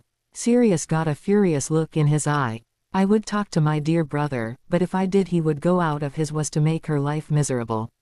So Peter, it's going to fall to you to make sure she is safe during her study groups. It would look strange for James or I to be studying, and Remus is a perfect student. You are the only one who can do this. Okay. He was looking directly at Peter, waiting until the shy boy nodded with a look of feeble confidence. The boy ended up talking late into the night, falling into their own beds sometime after midnight. Lily and Alice walked up the stairs together, and their topic of conversation was Hermione. Alice was worried sick about the poor girl, and Lily had nothing to say that would soothe the blonde mother hen. Lily, did you see the poor thing? Her joints were visible and you could count the number of bones that girl has on her body. And we made her skip dinner. Lily, Alice, I know. And Hermione promised me would eat more, Lily said, crossing her fingers at the lie. We just have to give her time to adjust to Hogwarts. Now it is time for us to finish walking up these stairs of death and go to bed so we will be ready for defense tomorrow. Professor Johnson said he had something special to show us, so we need to be rested. Okay. Alice smiled wearily and agreed with Lily. It wasn't long before all the beds in the 7th-year girls' dorm were all occupied by sleeping girls. The next morning started out much the same as the first, with a bit more awkwardness. Both Hermione and James had apologized to each other again, and breakfast commenced without many notable incidents. Sirius and James having a mock sword fight with baguettes, Remus giving impersonations of various teachers, Peter putting an elbow in a bowl of butter when he saw Dorcas wink at him. However, as they were leaving the Great Hall, Professor Flitwick, running on his short little legs, came up to Hermione and handed her a list of students who needed a tutor. After a quick discussion, they agreed the tutoring sessions would meet in the library on Thursday after classes. Hermione, Lily, and Remus were very excited about the Defense Against the Dark Arts class that was fast approaching, as Professor Johnson had promised them a surprise interactive lesson that would involve a magical creature. The entire class was eagerly awaiting the arrival of the teacher, and their expectations were confirmed when Professor Johnson breezed into class, a boyish grin on his face. "Okay everyone, books away and follow me. Last class one said you would have a special surprise. That surprise is, a boggart." "A boggart? Are you freaking kidding me?" was the first thing that ran through Hermione's head. "Didn't they do them during 3rd year?" was the second. However, the teacher was still talking, so Hermione forced herself to pay attention. It was her specialty after all. "Now, most of you remember doing this in your 3rd year, am I correct?" Professor Johnson smiled as the class nodded. "Okay, so today each of you are going to get a chance to go up against the boggart, and then you are going to write a report on how your boggart did or did not change, and why this is due next Tuesday. This is going to go in your file, as part of the testing if you want to go into the Healer Psyche program." "Got it." Hermione felt her heart sink. It seemed like only a few months ago that she took the exams for 3rd year and watched as her boggart turned into Professor McGonagall telling her she had failed. Now she wondered what it would be.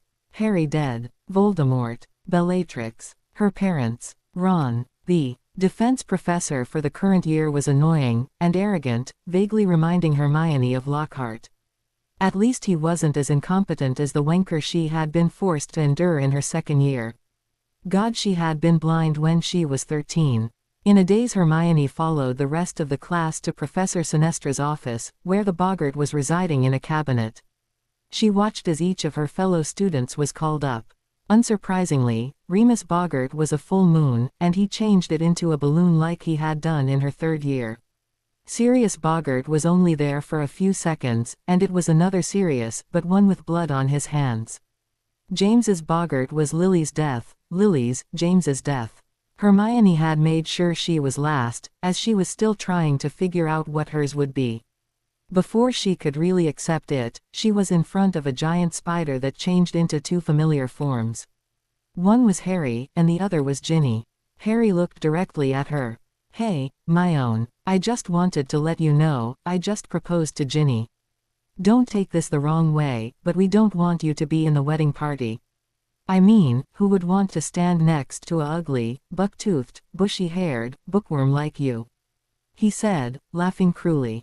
Ginny just giggled, then wound her arms around his neck, ing him. Hermione just stared at the two of them, wand held in a limp grip, while her classmates watched with blatant curiosity. Rapidly the scene changed, and this time Voldemort was watching as Bellatrix was torturing Harry. Hermione sank to her knees as Harry screamed, dying with Ginny's name on his lips. The rest of the class watched in horror as Harry was tortured and the woman who had killed him walked up to Hermione. "Does the little baby love the great Harry Potter? Is she scared of me? Does she think I'm gonna lock her up and starve her and torture her? Or is she scared that the great Harry Potter just won't care?" Bellatrix cooed her baby voice, reaching a hand out to touch Hermione's cheek. Voldemort looked at his Death Eater and smiled thinly. "You can have her, pet. I have no further use for the mudblood. Kill her if you please." This snapped the professor out of the spellbound trance the boggart had put him in, and stepped in front of Hermione, who was on the floor shaking with sobs. "Ridiculous. Professor Johnson shouted, banishing the boggart. Go back to the classroom. Now, he shouted to the rest of the students. He turned to the girl on floor, waving James and Lily over before they left the room. Do you have any reasons why she reacted like this? Why was she scared of the two of you being together? He had been told by Dumbledore that Lily and James could answer most questions about Hermione. He had only seen one reaction like this to a boggart, and that was with an Azkaban survivor. What had this girl gone through at the hands of that woman? Or at the hands of James? The couple looked at each other, then at Hermione. We need to get her to the hospital wing, sir. Could we talk with you later? Lily was crouching by Hermione as James spoke, petting the girl's unmanageable hair. With a quick nod from the professor, James bent down and picked the frail girl up to carry her to the hospital wing. Hermione had stopped crying, and was now clinging to James as if he was Harry, arms around his neck, and eyes closed, trusting him completely and doing her best to ignore the shocked whispers around her. I heard she's in love with him. No way, he's with Lily. Did you see her boggart? I heard from Alex who heard from. Look, doesn't it look like there's something going on between them? And Evans is just following them, she has to know if something's happening. No she doesn't. I mean, if she really likes she'd be blind. If you don't clear the hallway in the next 10 seconds, I will make it my life's work to prank you until you end up in St. Mungo's. You heard him. Move. I'm a prefect, and as such, I am ordering you to hurry to your next class. Thanks, Moony, Padfoot. No problem, Prongs. Later, Prong C. Madame Pomfrey was very angry that Hermione had strained herself again, so she sedated her with a few potions and marched off to give Professor Johnson an ear chewing. When she left, Hermione, James, and Lily were the only ones left in the hospital wing. James ran a tired hand through his already messy hair and winced when Lily slapped it. Sorry, babe. So, Hermione, what the heck was that all about? Lily smacked him again and he rubbed his shoulder, pouting pathetically. Hermione had seen Harry do the exact same thing on the many occasions that she had slapped him playfully. Remus had been right, that day in Grimmauld Place, in the summer before her 5th year. She and Harry had often acted much like Lily and James. That was about my greatest fear. Isn't that what a boggart does? Hermione started giggling hysterically. I'm so pathetic. My greatest fear is losing a man who doesn't even love me. Lily sat down on the side of Hermione's cot. All the 7th year Gryffindors and Slytherins saw you collapse. By lunch the entire school will know. We need to get a story together, that way we don't blow your cover. K. Hermione nodded, sitting up and getting a serious look on her face.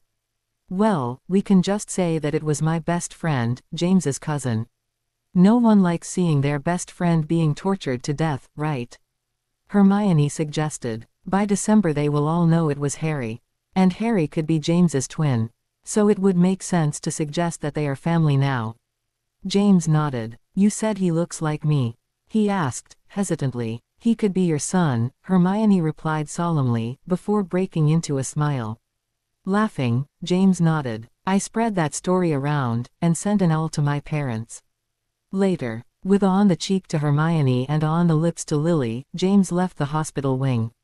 Lily and Hermione talked long into second period, waiting for Hermione to be judged well enough to be released.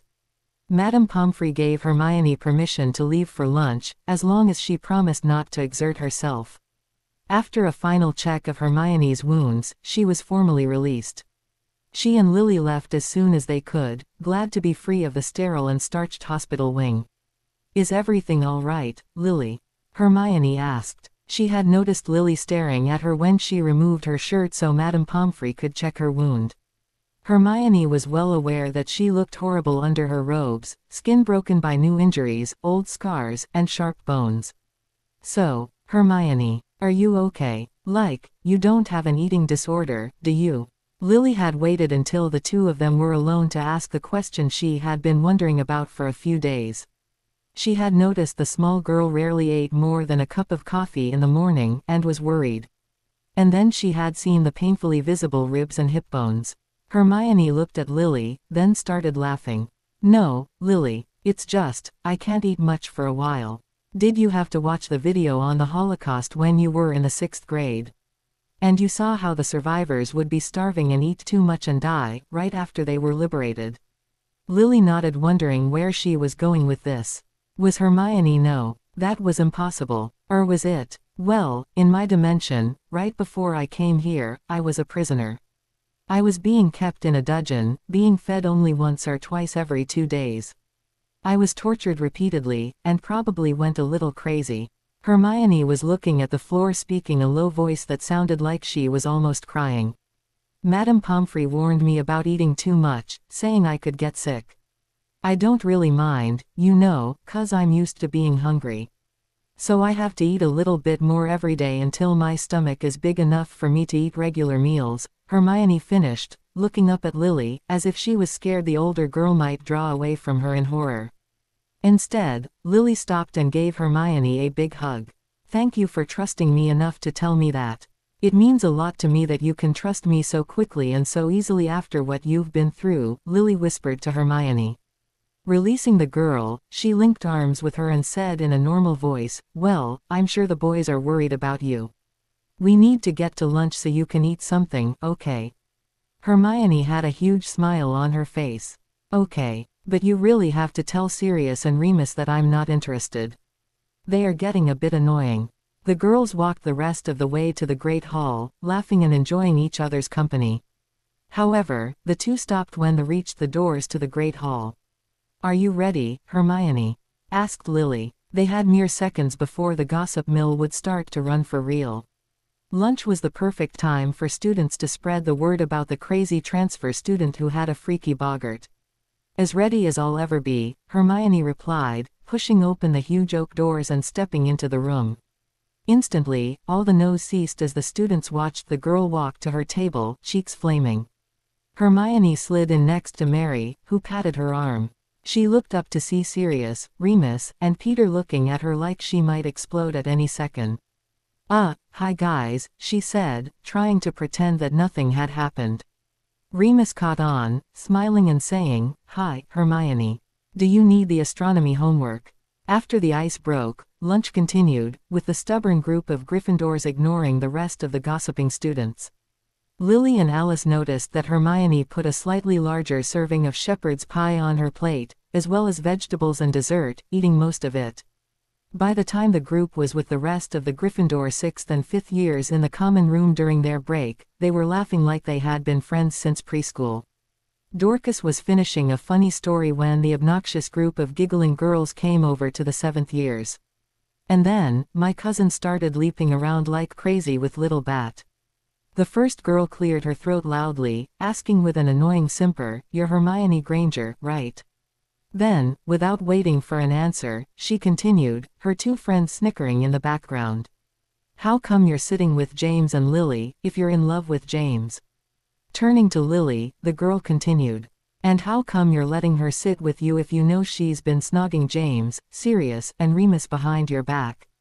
"I wouldn't let that slut sit with my boyfriend." Tapping her foot, the girl waited for an answer. Hermione stared at the girl, taking in her features and trying to place her. She had damaged blonde hair, heavily tanned skin, way too much makeup, and a uniform that seemed to be about 2 sizes too small. She reminded Hermione of Rita Skeeter, and from what she knew about the reporter, she would guess that this was Amanda Skeeter, the tabloid writer's younger sister. Meanwhile, the boys had leaped to Hermione's defense. "She is not snogging us. We are just friends. I'm dating Lily. I would never cheat on her. We aren't anything but friends." Hermione stopped them with an upraised hand. She walked over to the heavily made-up girl and leaned down close. "I am going to say this. Only once. I am not a slut. I am not doing anything with James Potter, Sirius Black, or Remus Lupin. I am Lily's friend, and she is mine. Think about the consequences before you spread rumors. For example, I heard something about you and a certain Michael Anderson, you know, the one who was dating Chrissy Stevens." Hermione paused a moment to thank God that she had a phenomenal memory. She had heard Sirius and Remus discussing their old classmates in Grimmauld Place a while ago, and this girl had come up many times. Hermione saw her guess was right, as she watched the girl go pale. "Bingo. I am sure Chrissy wouldn't like to hear about that at all, do you?" Anyway, get it into your minuscule head that I am someone to be left alone. If you need something to talk about my boyfriend, who is one of the most powerful wizards in the world, close or surpassing Dumbledore. I am sure he would be very angry about your allegations toward me. So take your twittering friends elsewhere and shut your mouth. Silencio. Rictusempra. Hermione had done the spell before, as revenge against Marietta. Now Amanda's face read, gossip. She stepped away from the girls, and returned to her seat by the fire. The three girls had started to scream silently when Hermione fixed them with her fearful death glare. I thought I told you to leave. Unless you want more face decorations, I suggest you obey me, and as soon as she finished the girls ran out of the common room. The Marauders were staring at Hermione in awe. How the hell did you do that? She looked down and blushed. What? Tell them off like that. You were brilliant. Practice, I guess. I know her older sister, Rita, and we had an unpleasant experience. My two best friends are boys, and my first date was with an international Quidditch star. A reporter did a nasty bit about us, and I got used to fending off stupid, prepubescent girls who had nothing better to do than gossip. I perfected my death glare in second year, when I realized I was stuck with two troublemaking boys. The conversation continued into dinner, and back into the common room for homework. Of course, Hermione finished first, then helped Peter with his. By the time Hermione went up to bed, she had almost forgotten her wretched day. She was back in Malfoy Manor. She was trapped. It had all been just a dream, meeting Lily and James. Harry and not come to rescue her. The food she had eaten in the Great Hall was nothing more than a memory, and a false one at that. Soon Bellatrix would come and subject her to whatever torture she had recently devised. She heard the cell next to her open, and turned her head so she would have a partial view of whoever would be the next victim of the crazy Death Eater. Her eyes caught a head full of dark hair, and a lithe body. Probably someone she knew during her Hogwarts days. Hermione could feel the cold emptiness that was hunger settle in her abdomen. She was empty, running on fumes as her dad would have said. Her cell door clanged open and Hermione was brutally transferred from her cell to the large ballroom that was the Death Eater's center of worship. On the raised dais was a large, ornate throne, where the royal ass of Voldemort resided when he was feeling regal. Today he was lounging on the grandiose chair, obviously thinking he looked the height of aristocracy. He didn't, but Hermione figured all of his followers were too scared of him to tell him he looked stupid. Voldemort's head whipped in her direction, red eyes glaring into hers. Dare you think that in my presence? Hermione noticed he stopped the lounging and sat up properly. Yes, Tom, I'm not. His eyes were feral, almost glowing with rage. Don't call me that. However, the half-blood calmed himself. Probably through use of oculomancy, noted the girl. Voldemort's eyes showed pure pleasure as he smiled down at her. She shivered, and his next words made her blood run cold. I will take great pleasure in seeing you break when I kill your little hero. Harry Potter is here, at my humble abode. He, and the other blood traitors were here, but those worms escaped. However, Potter was almost killed trying to get in here, and I am going to, simply, finish the job for him.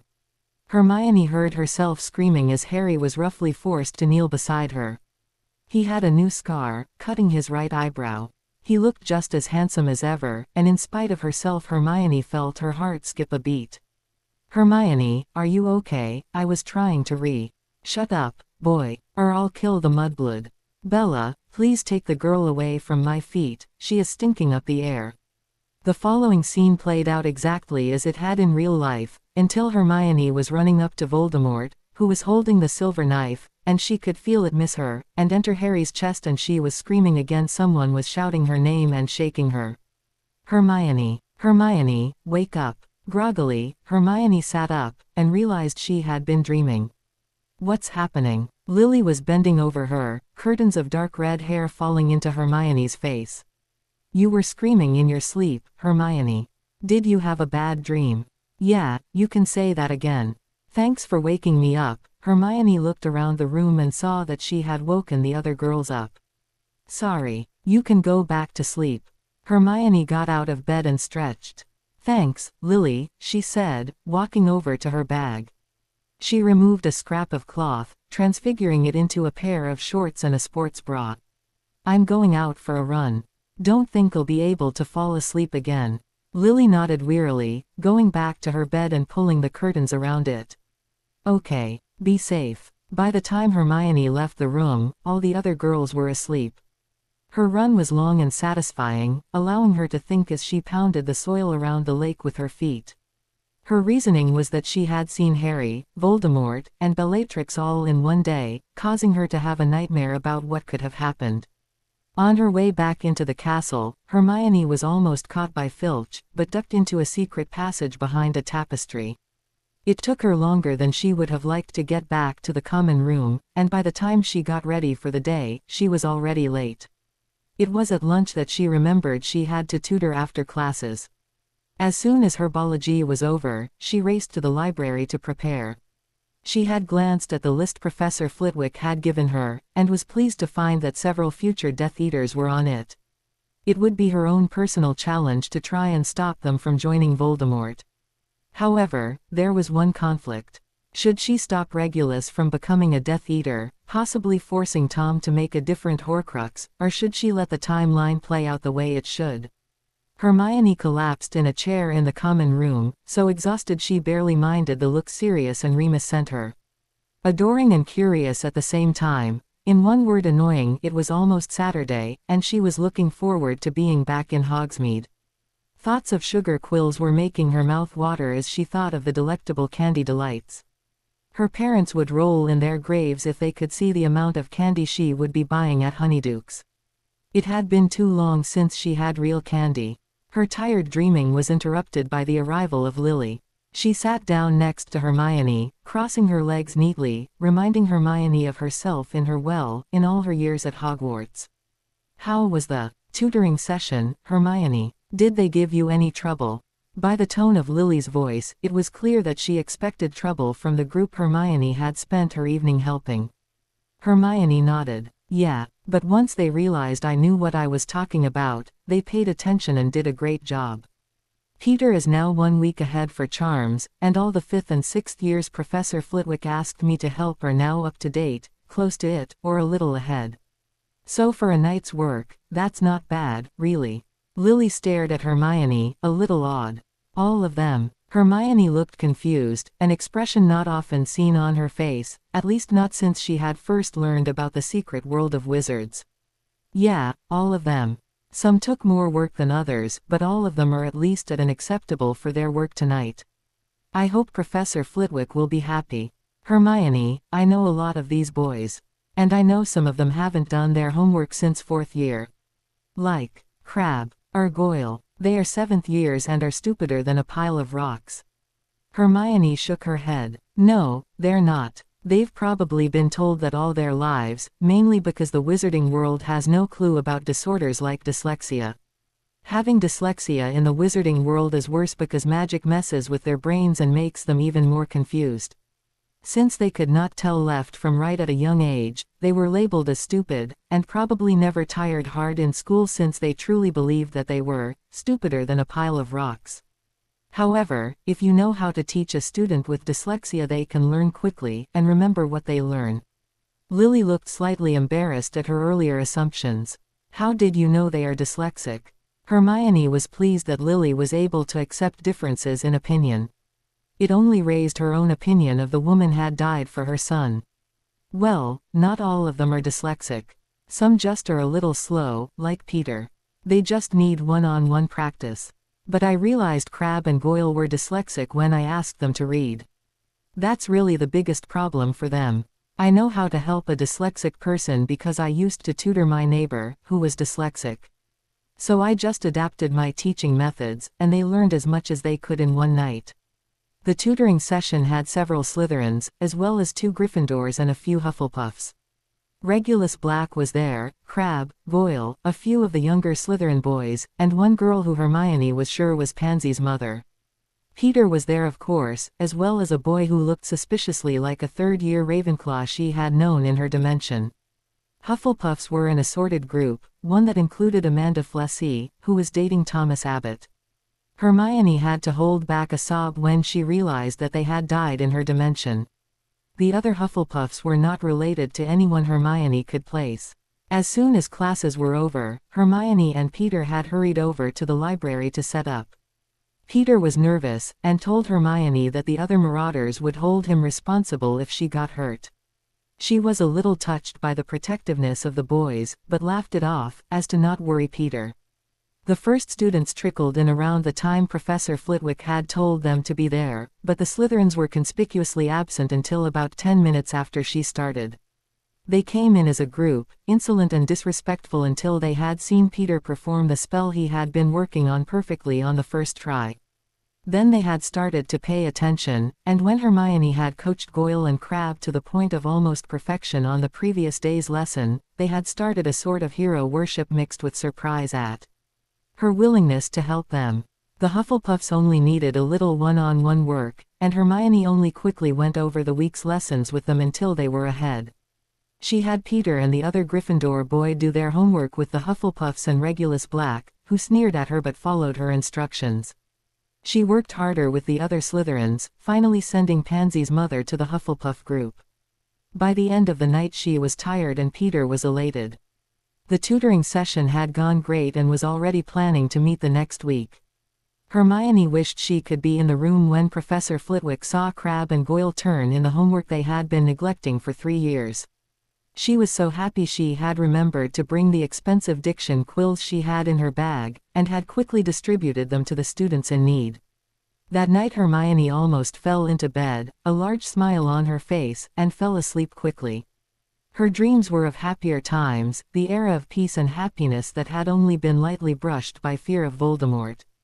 Although her dream shifted, reflecting different parts of her life, the only one she would remember was the happiest. In the dream, it was their 4th year, and she was watching with Harry by her side as the 3 school champions led the dance, eagerly waiting for the opportunity to dance in his arms. When the time came, they twirled together, and he planted a light on her lips. Hermione woke, her smile faded as she remembered the reality of the Yule Ball.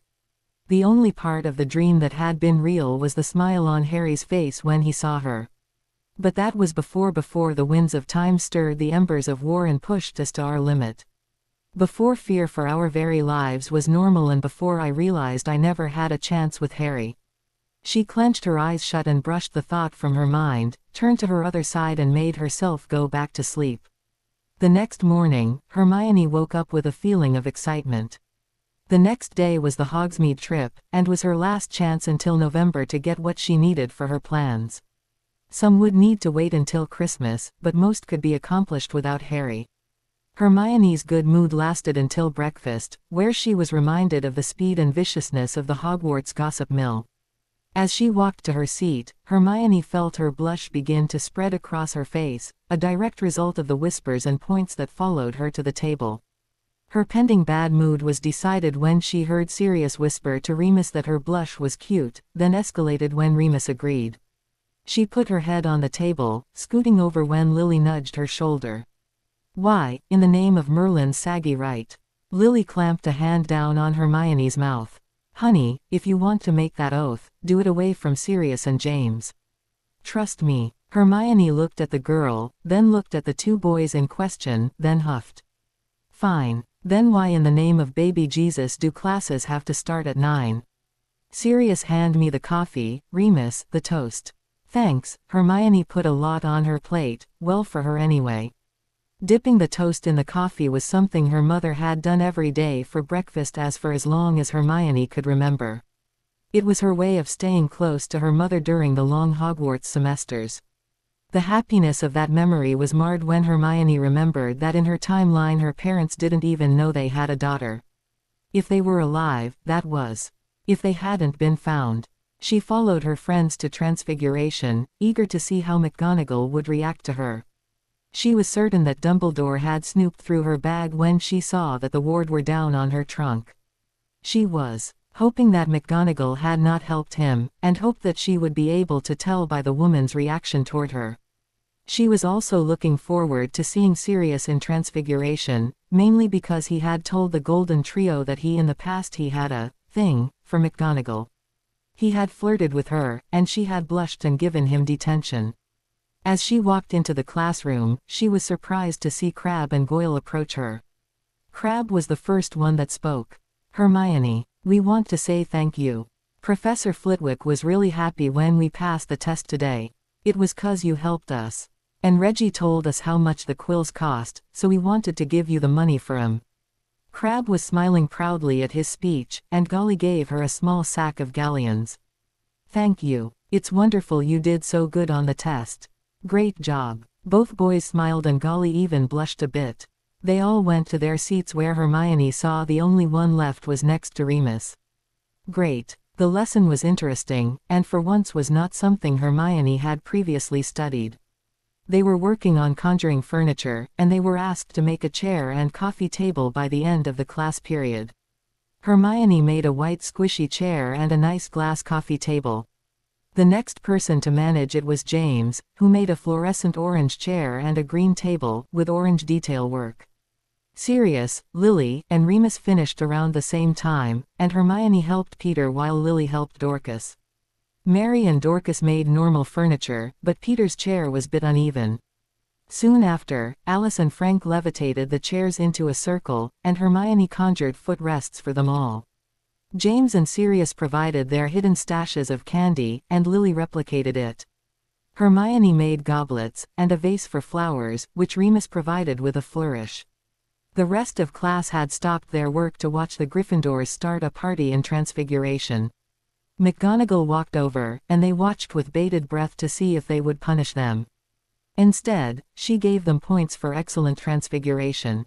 After Transfiguration, the Gryffindors had History of Magic, which was still taught by Professor Binns, who was already dead. Hermione was happy to find that this class was also with the Slytherins, and she took her seat next to Severus. "Hi." Hermione was a bit out of breath from the trek from Transfiguration to History of Magic.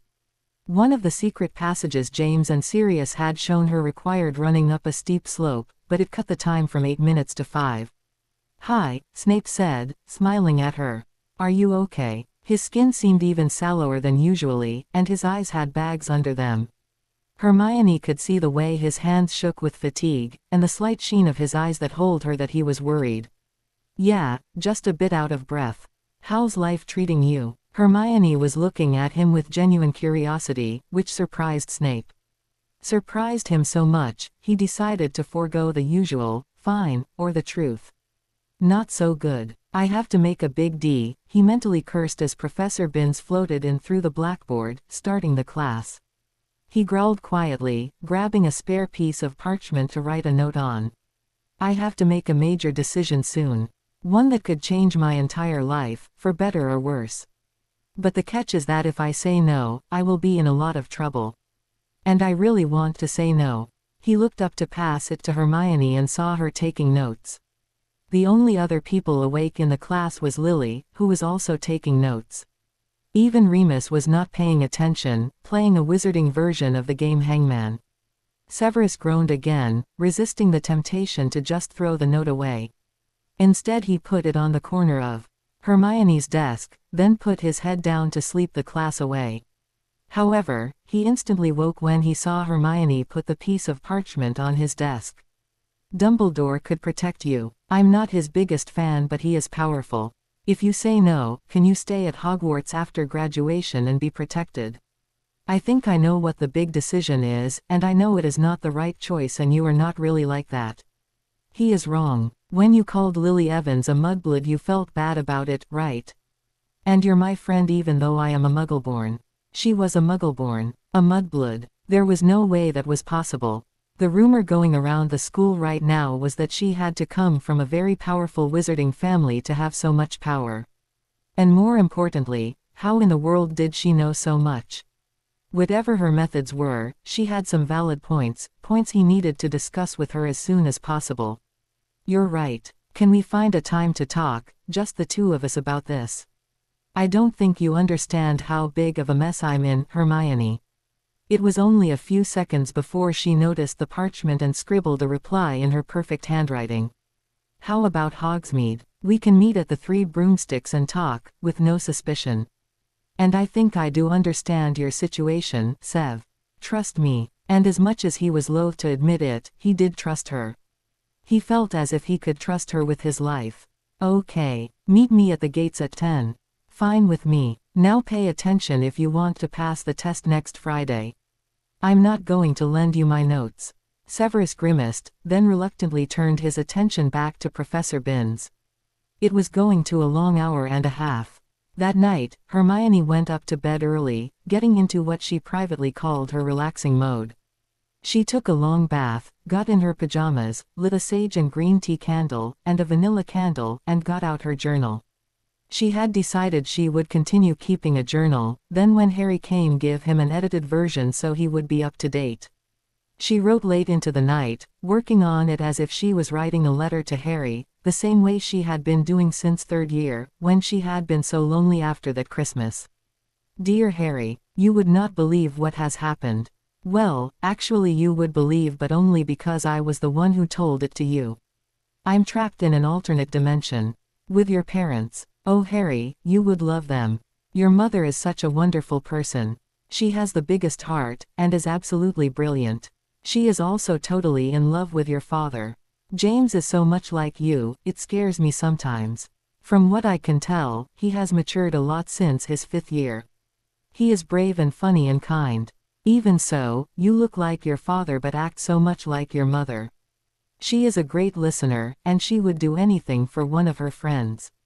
In class, she gives accurate and complete answers, sometimes almost word for word what I was thinking. Sirius is a charmer, and unfortunately it's me he is trying to charm. I love Sirius, I really do, but I refuse to have a relationship with someone who used to be 21 years older than me. The same goes for Remus, who is a dear but is starting to get on my last nerve. Peter is shy and, well, nice. I sometimes find myself liking him before I remember he is one of the reasons your parents were killed. I am trying my best to ensure that the timeline here turns out differently. Speaking of changing the timeline, I am also trying to get close to future Death Eaters. So far, I have developed a cautious friendship with Severus Snape, and am meeting with him tomorrow to try and convince him not to become a Death Eater. I have also been tutoring some other future Death Eaters, namely Crabbe, Goyle, and Regulus Black. I am confused what to do with that last one really. I am hoping when you come you can tell me more about the Horcruxes, as some of them may have yet to be completed. Wish me luck. Hogwarts in the 70s is so different. The only class that is really the same is Transfiguration. Harry, you would laugh so hard at the antics of Sirius in that class. Professor McGonagall is so funny when she tries to fend off Padfoot's advances. So far the only real glitch is when everyone saw my boggart. That gave me nightmares which woke up my poor dorm mates. Harry, I wish you had been there. You are the only one who can really comfort me when I have a nightmare. Remember when it was just the two of us in the tent? You would not believe what I said to a group of snotty girls the other day. And since you are probably never going to read this, I'm going to tell you. I told them you were my boyfriend. And Harry, how I wish that was true. I miss you so much. It's nothing like the summer, when I'm worrying about how those damn animals are treating you, because I know I'm going to see you in September. This time I think I'm going to see you in December, in time for Christmas, but I'm not sure. I hate that, not being sure. Usually you are here to reassure me, but this time you are not. Harry, I want to write this now. Ron told me about how in our 2nd year, you would go to the hospital wing to talk to me. I never told you I could hear you. And I also never told you it stopped me from going crazy in my own head. Crazy with worry, about the basilisk, about the diary. That was the day I knew I was in love with you. I also never told you that Neville told me about how you broke down in the Department of Mysteries when you thought I was dead. I was in pain, but I vaguely heard you. And that was the moment I knew I could never love anyone but you. And I hope you will find this and read this and realize that all the strange things I did for you were because I loved you. So if you take a deep look inside your heart, and know that you only love me as a sister, tell me. Tell me, so I don't waste the rest of my life hoping. And now I've rambled, and strayed too far from what I wanted to write. You can blame it on hormones I guess, that's what Ron would say if he was here. Harry, if you could see me now, you would be happy. I'm getting 3 meals a day, and gaining weight. I was a stick, and still am a stick, but you can no longer see the ridges on my bones. I have a verse I want to share with you, a phrase that has been stuck in my head since I arrived here. The winds of time and the forges of war are the two things that age a person faster than any natural reason. And the flames of love and the light of happiness are the two things that make a person look younger than any potion. I looked in the mirror today, before I took my bath. I looked like an old woman. And I realized that the winds of time have withered my body, and that I have been through the forges of war, and been heated and pounded and cooled. And I looked like I had been on this earth for centuries. And then I thought of you. And my face lit up, I looked years younger. I thought of you and was happy, and that made me look like I was only 17. When I was done, I looked at the mirror again, and with clothes I could have passed for normal, until you see my eyes. I know why they seem sad and mysterious, but now I know why I have all these stupid boys chasing me. As Sirius put it, I look so lost, so sad, that any man would want to help me, to make me smile again. And the sad part is, I don't think I can really smile again until I see your face. I can smile for James, and for Lily, but not with all my heart. I want to see her eyes on his face, and when I don't see that, it makes me sad again. Yours forever, Hermione. The day of the Hogsmeade trip dawned crisp and clear, the perfect fall day. Leaves in colors of red and orange fell on the grounds, and the weather was chilly, requiring a thin sweater at the least. Usually when Hogwarts students went out to Hogsmeade, they wore Muggle clothes, under a thin robe like a cardigan, trying to look fashionable. Only the rigid pureblood fanatics wore the traditional full robes. Hermione woke early, eager for the day to begin. The night she had been to Dumbledore's office, he had given her a large bag full of galleons to spend at Hogsmeade for robes and school supplies. Hermione knew she would buy robes once she had a chance to go shopping, so she just wore a pair of old jeans and a white tank top under a deep red cardigan, a scarlet worthy of a Gryffindor. When Lily woke up, she decided that Hermione needed some makeup, something to bring out her eyes. So after a half-hour's worth of mascara and eyeliner, Hermione and Lily finally met the boys in the common room. They all walked down to breakfast together, joking and laughing. Hermione got her coffee and toast as usual, turning to Lily to make the usual expressions of disgust at the eating habits of half the Marauders. They waited until Sirius finished an entire rack of bacon to head out to the village, Lily and James walking a bit behind the group, laughing and sneaking s. So, Hermione, ready to ditch these two losers and go too, Sirius was trying to look why, giving Hermione the smoldering look that had worked on so many other girls. She responded with her patented, Hermione's glare for use on Ronald. New and improved version now also for use on Sirius. If you say Madame Pudafoots, I'm going to. Hermione looked exasperated already. Remus finished for her, rip his little buddy off, we know, Hermione. How about we ditch Sirius and Peter and go have a butterbeer at the Three Broomsticks? His tawny eyes were hopeful, but they just made Hermione even more annoyed. I can't, I'm going to go meet someone later, Hermione said, checking her watch. I only have time to stop at Honeyduke's before I have to meet him. So I'm going to ditch all of you to go meet him. And after that I need to do some shopping. Remus, put me down. Remus picked her up and threw her over his shoulder, ignoring her fists on his back. I'm sorry, Hermione, but I can't let you go until I know who this boy is. So tell me. He froze for a second, back arching. OWWW. What the? Don't swear, Remus. Hermione had pinched a spot of nerves that was very painful to anyone. She had learned that one from her father, who had made sure his baby girl knew how to protect herself. It's none of your business who I meet.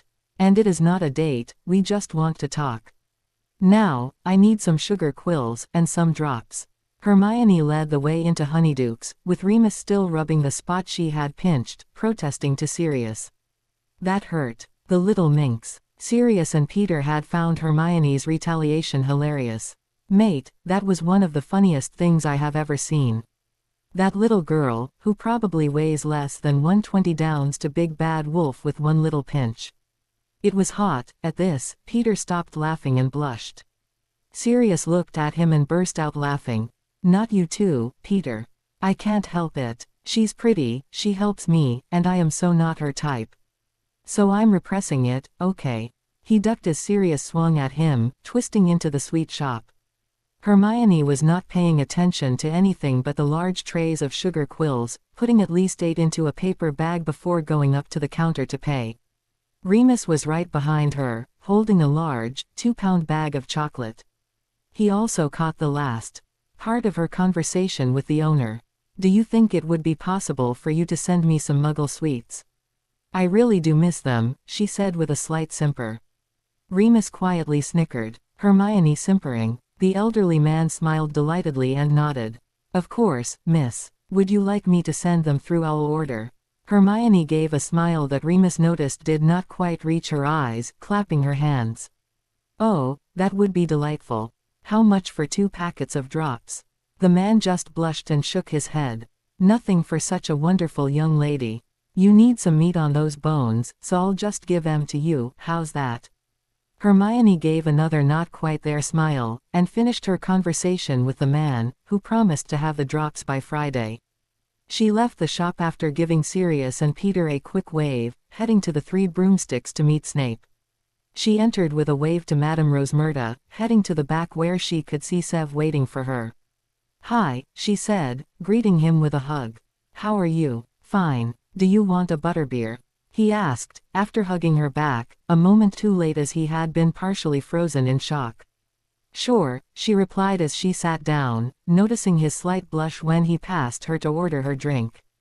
It was funny to see Rosmerta's reaction when Severus asked for 2 butterbeers. It was even funnier when her eyes bugged out as she saw him take them to the table for 2 Hermione was currently occupying.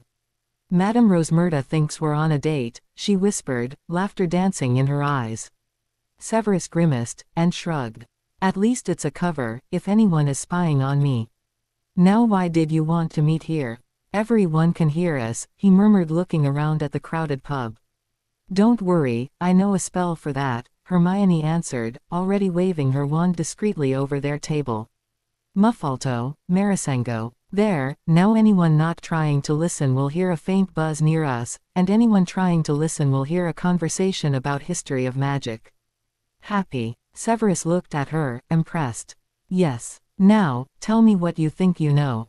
Hermione looked at him, glaring a bit. Only if you promise not to tell anyone. Snape looked incredulous. Of course I won't tell anyone. I could be killed. Hermione laughed nervously. Right. Sorry. So, I know Lord Voldemort wants you to become a Death Eater. You are going to have to decide whether or not to take the dark mark, and to be on the side of light or dark. Now he was sure his mouth was touching the table. He felt a small hand on his jaw gently close his mouth.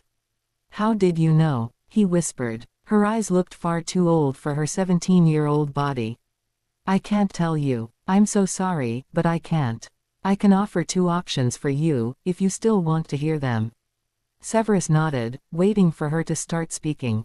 He knew the way she got the information would probably have resulted in imprisonment or death if the authorities found out. Or the Dark Lord for that matter. Okay, here is how one version goes. You accept the dark mark and you spy for Dumbledore. The other way, you refuse and go into hiding or stay with Dumbledore at Hogwarts. There are pros and cons for both choices, but either way you could still help the light. Do you have any idea right now what you would like to do? Snape took a moment to think about it, sparing a few seconds to wonder how this scrap of a girl knew so much. How could I spy? Both the Dark Lord and Dumbledore are Master Legilimens, Hermione. She nodded. I know. I've had more dealings with both than you can possibly imagine. You have heard of occlumency, right? She barely waited for him to nod before plowing ahead. I know you could become a Master Occlumens, if you wanted to. You are already amazingly talented at the art, and all you would need is some extra training. Then you could organize your mind, and lock off the memories you don't want Voldemort to see. Either I or Dumbledore can help you develop this skill. Hermione was looking at him under her lashes, wondering if he would react badly. Okay, but how would you stop my fellow friends from killing me? Of course Severus looked worried, as it was his life and health on the stake. Hermione's wondered how his sweet and sometimes sarcastic teenage boy turned into the man she had known as an adult. How could something like that happen to anyone? She looked pensive at this, asking him, "How long can you postpone this?" "Probably until a while after graduation for the mark itself. But the Dark Lord wants the, yes, or, no, by the end of Christmas break." "What am I gonna do, Hermione?" he said, putting his head on the table. He jumped when she smacked his arm. "People are looking at us even if they can't hear us. Act normal for Merlin's sake." He rubbed his arm and pouted, looking at her fake cheery smile. He could tell it was fake, only because he had seen her smile for real once. Strangely enough, it had been when she had been looking at Potter, who had been stumbling around with blindfold spelled to his face. It would probably be just his luck if she fell in love with Potter. "Ow, you couldn't have held back a little, Hermione." She laughed and shook her head, freezing when she saw who had just entered the Three Broomsticks. "Aw shit." Now it was Hermione's turn to put her head on the table. "Oh, well, act natural, Sev." Snape turned, and cursed quietly. It was Potter and his group, the werewolf, the stupid one, and Potter's best friend. With them was Lily, who had her hand intertwined with Potter's. Snape was surprised it didn't hurt as much this time. Usually it felt like an iron rod in his heart. He wondered if Hermione had anything to do with it. Act natural. What the hell is natural with us? Hermione looked flustered, and a little lost. Severus felt bad for a second, then pushed it aside to deal with the present situation. "Well, act like we're two friends who just met up for a drink." "Okay." When he nodded, she visibly calmed down. Until James saw her and yelled, "Hey, Hermione," pulling Lily along with him to say hi. Remus and Sirius had identical expressions of shock on their faces when they saw her date. Those looks of shock turned into murderous glares of hatred, making them look slightly ridiculous as they stalked over to the table. "James, they on a date. They probably want to be left alone." Lily was hissing angrily. "Lils, we just want to say hi. And see what that greasy bastard is doing to our friend," James responded. Snape looked at Hermione, who was whispering furiously, taking down the privacy spells. She finished with the last one just as James and Lily got to the table, with Sirius and Remus on their heels. Hermione stood up to give James and Lily hugs, smiling the same cheery smile she had won before. Perfect, happy, and completely fake. "Hey," Sirius arrived and grabbed her arm, pulling her away from Snape. "What are you doing here with him?" he asked, yanking on her arm again. "What are you doing with that piece of Death Eater filth?" "Ow, Sirius, you're hurt," Hermione said, tears coming to her eyes as Sirius jerked her arm, shoulder and wrist screaming in pain. It wasn't the worst she had been through, but as had still surprised her. It was the first time someone else had tried to hurt her since she had come to Hogwarts. The fact that it was Sirius hurt even more than the tight hold he had on her arm. He tightened his grip on her wrist, grinding the bones together. "What are you doing with him?" Sirius growled angrily, pulling her close to him. His gray eyes were alight with fury and his breathing was rapid. "Sirius, calm down, mate." James was angry, but Remus and Snape looked furious. James grabbed Sirius' arm, squeezing until he let go of her, and Remus and James grabbed Sirius and took him outside, Peter following nervously, glancing back at Hermione. Lily shook her head sadly. "Hermione, is your arm really hurt?" Hermione tested her arm, rotating her wrist, and winced. "I'll be okay. I'll just have a bruise or two later." Snape had come over to Hermione and was glaring at the window, where Hermione could see that James and Remus were giving Sirius a proper bollocking. "I am going to murder Sirius later. He overreacts to much, don't you think so, Lily?" Lily looked at Hermione incredulously. "Hermione, you told him you didn't want to go to Hogsmeade with him because you had a boy back home. Then he sees you on a date with his worst enemy." Hermione, why are you laughing?" Between giggles, Hermione answered. "I'm not a date with Sev. We're just friends, Lily. And I already told you about the boy I have back home. And you know how I feel about him. And I am going to promise you that I am not dating Severus. Right, Sev?" Snape felt the iron rod again, thinking about Hermione with another boy. "Right," he replied, feeling like the gods were having a good laugh over this. The one girl he thinks he could have feelings for after Lily, and she's already taken. Lovely. Lily looked at Hermione gravely. You need to tell Sirius that, Hermione. From his perspective, this looks really bad. Hermione nodded. Sure. Right after he apologizes for practically ripping my arm off. I have to go shop now, Lily, so bye. Bye, Sev. Hermione left, taking her leave of the pub. She did the rest of her shopping in an occupied blur, going to a robe store to get her robes, and a set for Harry when he came. Next was a small bookstore, where she got 2 sets of the required school texts. It took her 2 hours to get everything she needed, and now she ready to head back up to Hogwarts. She shivered, regretting asking all her purchases to be delivered through owl order. She was in dire need of a cloak, one with a hood if the thunderheads above her were any indication. The path to Hogwarts was long, almost 2 miles. It would take her about 17 minutes if she ran it. But she would rather not, thinking it would take her about half an hour to walk it. She uttered a quick prayer to hold of rain, then started walking fast to get back to the castle. When she had only about 15 minutes left on her journey, it started to rain heavily, pouring down from the heavens in sheets, soaking her to the bone. The rest of the trip was done at a quick run, getting her boots muddy and giving her a nasty cramp in her right leg. She might be in the best physical shape of her life, but she was still weak from her long period of captivity, and her muscles were still under her old standard. Entering the castle, she shook her head, spraying rainwater all over the floor. She was chilled to the core, her hair was dripping wet, and her tank top was transparent. Perfect. At least Lily had used waterproof makeup.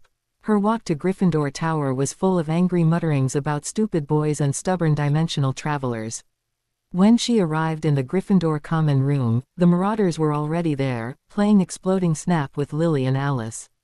However, when they saw her they stopped the game. Hermione looked down at herself to assess the damage. Yep, her tank top was still transparent. And her arm was already starting to bruise. Her side was aching a bit, and through her tank top you could see her scars. Great. Lily was coming over to her, meeting her halfway to the entrance to the girls' dorm. Just my luck, Hermione thought. They have to sit the chairs right in front of the stairs. That means I have to give them a perfect view of my bra as I go up the stairs. She pulled her cardigan around her body, thankful that it covered almost everything. Hermione, we were so worried about you. You look frozen, you poor thing.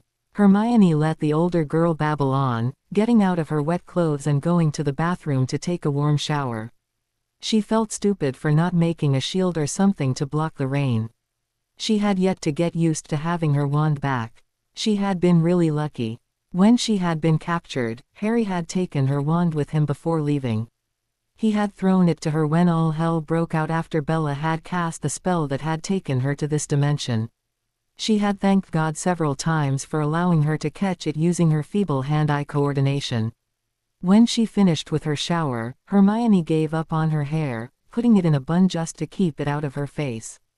She dried her clothes with her wand and went downstairs, hoping that Sirius would still be there. However, he had left, apparently still angry at her. She looked at Lily, who shook her head. I told him, and now he's really embarrassed. He's really mad at himself for hurting you, Hermione. Hermione just sighed, and sat down in front of the fire with her book, this one on the effects of dimensional travel on the travelers. This one was particularly interesting because it stated that you do not age while in the alternate dimension. Hair and nails would grow, but not anything else. You could not gain much weight, and you cannot heal naturally. So that would mean she would need to heal the bruises with magic. It even talked about the spell Bellatrix had used, but with a few differences. Hermione took out a piece of paper, and using arithmancy decided it was a change so it would not affect someone with a dark mark. It also said that someone with the spell cast on them would age twice as fast, until they were transported into the dimension the spell sent them to.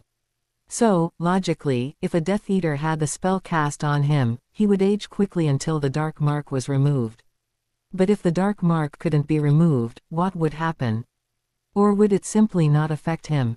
It was all too confusing, even for a girl with a brain like Hermione Granger's. The only thing she was really sure of was that Harry had been in the range of the spell. Hermione smiled wryly at this, as it would mean Harry might be older than her when he got here. She would no longer be able to pull age on him.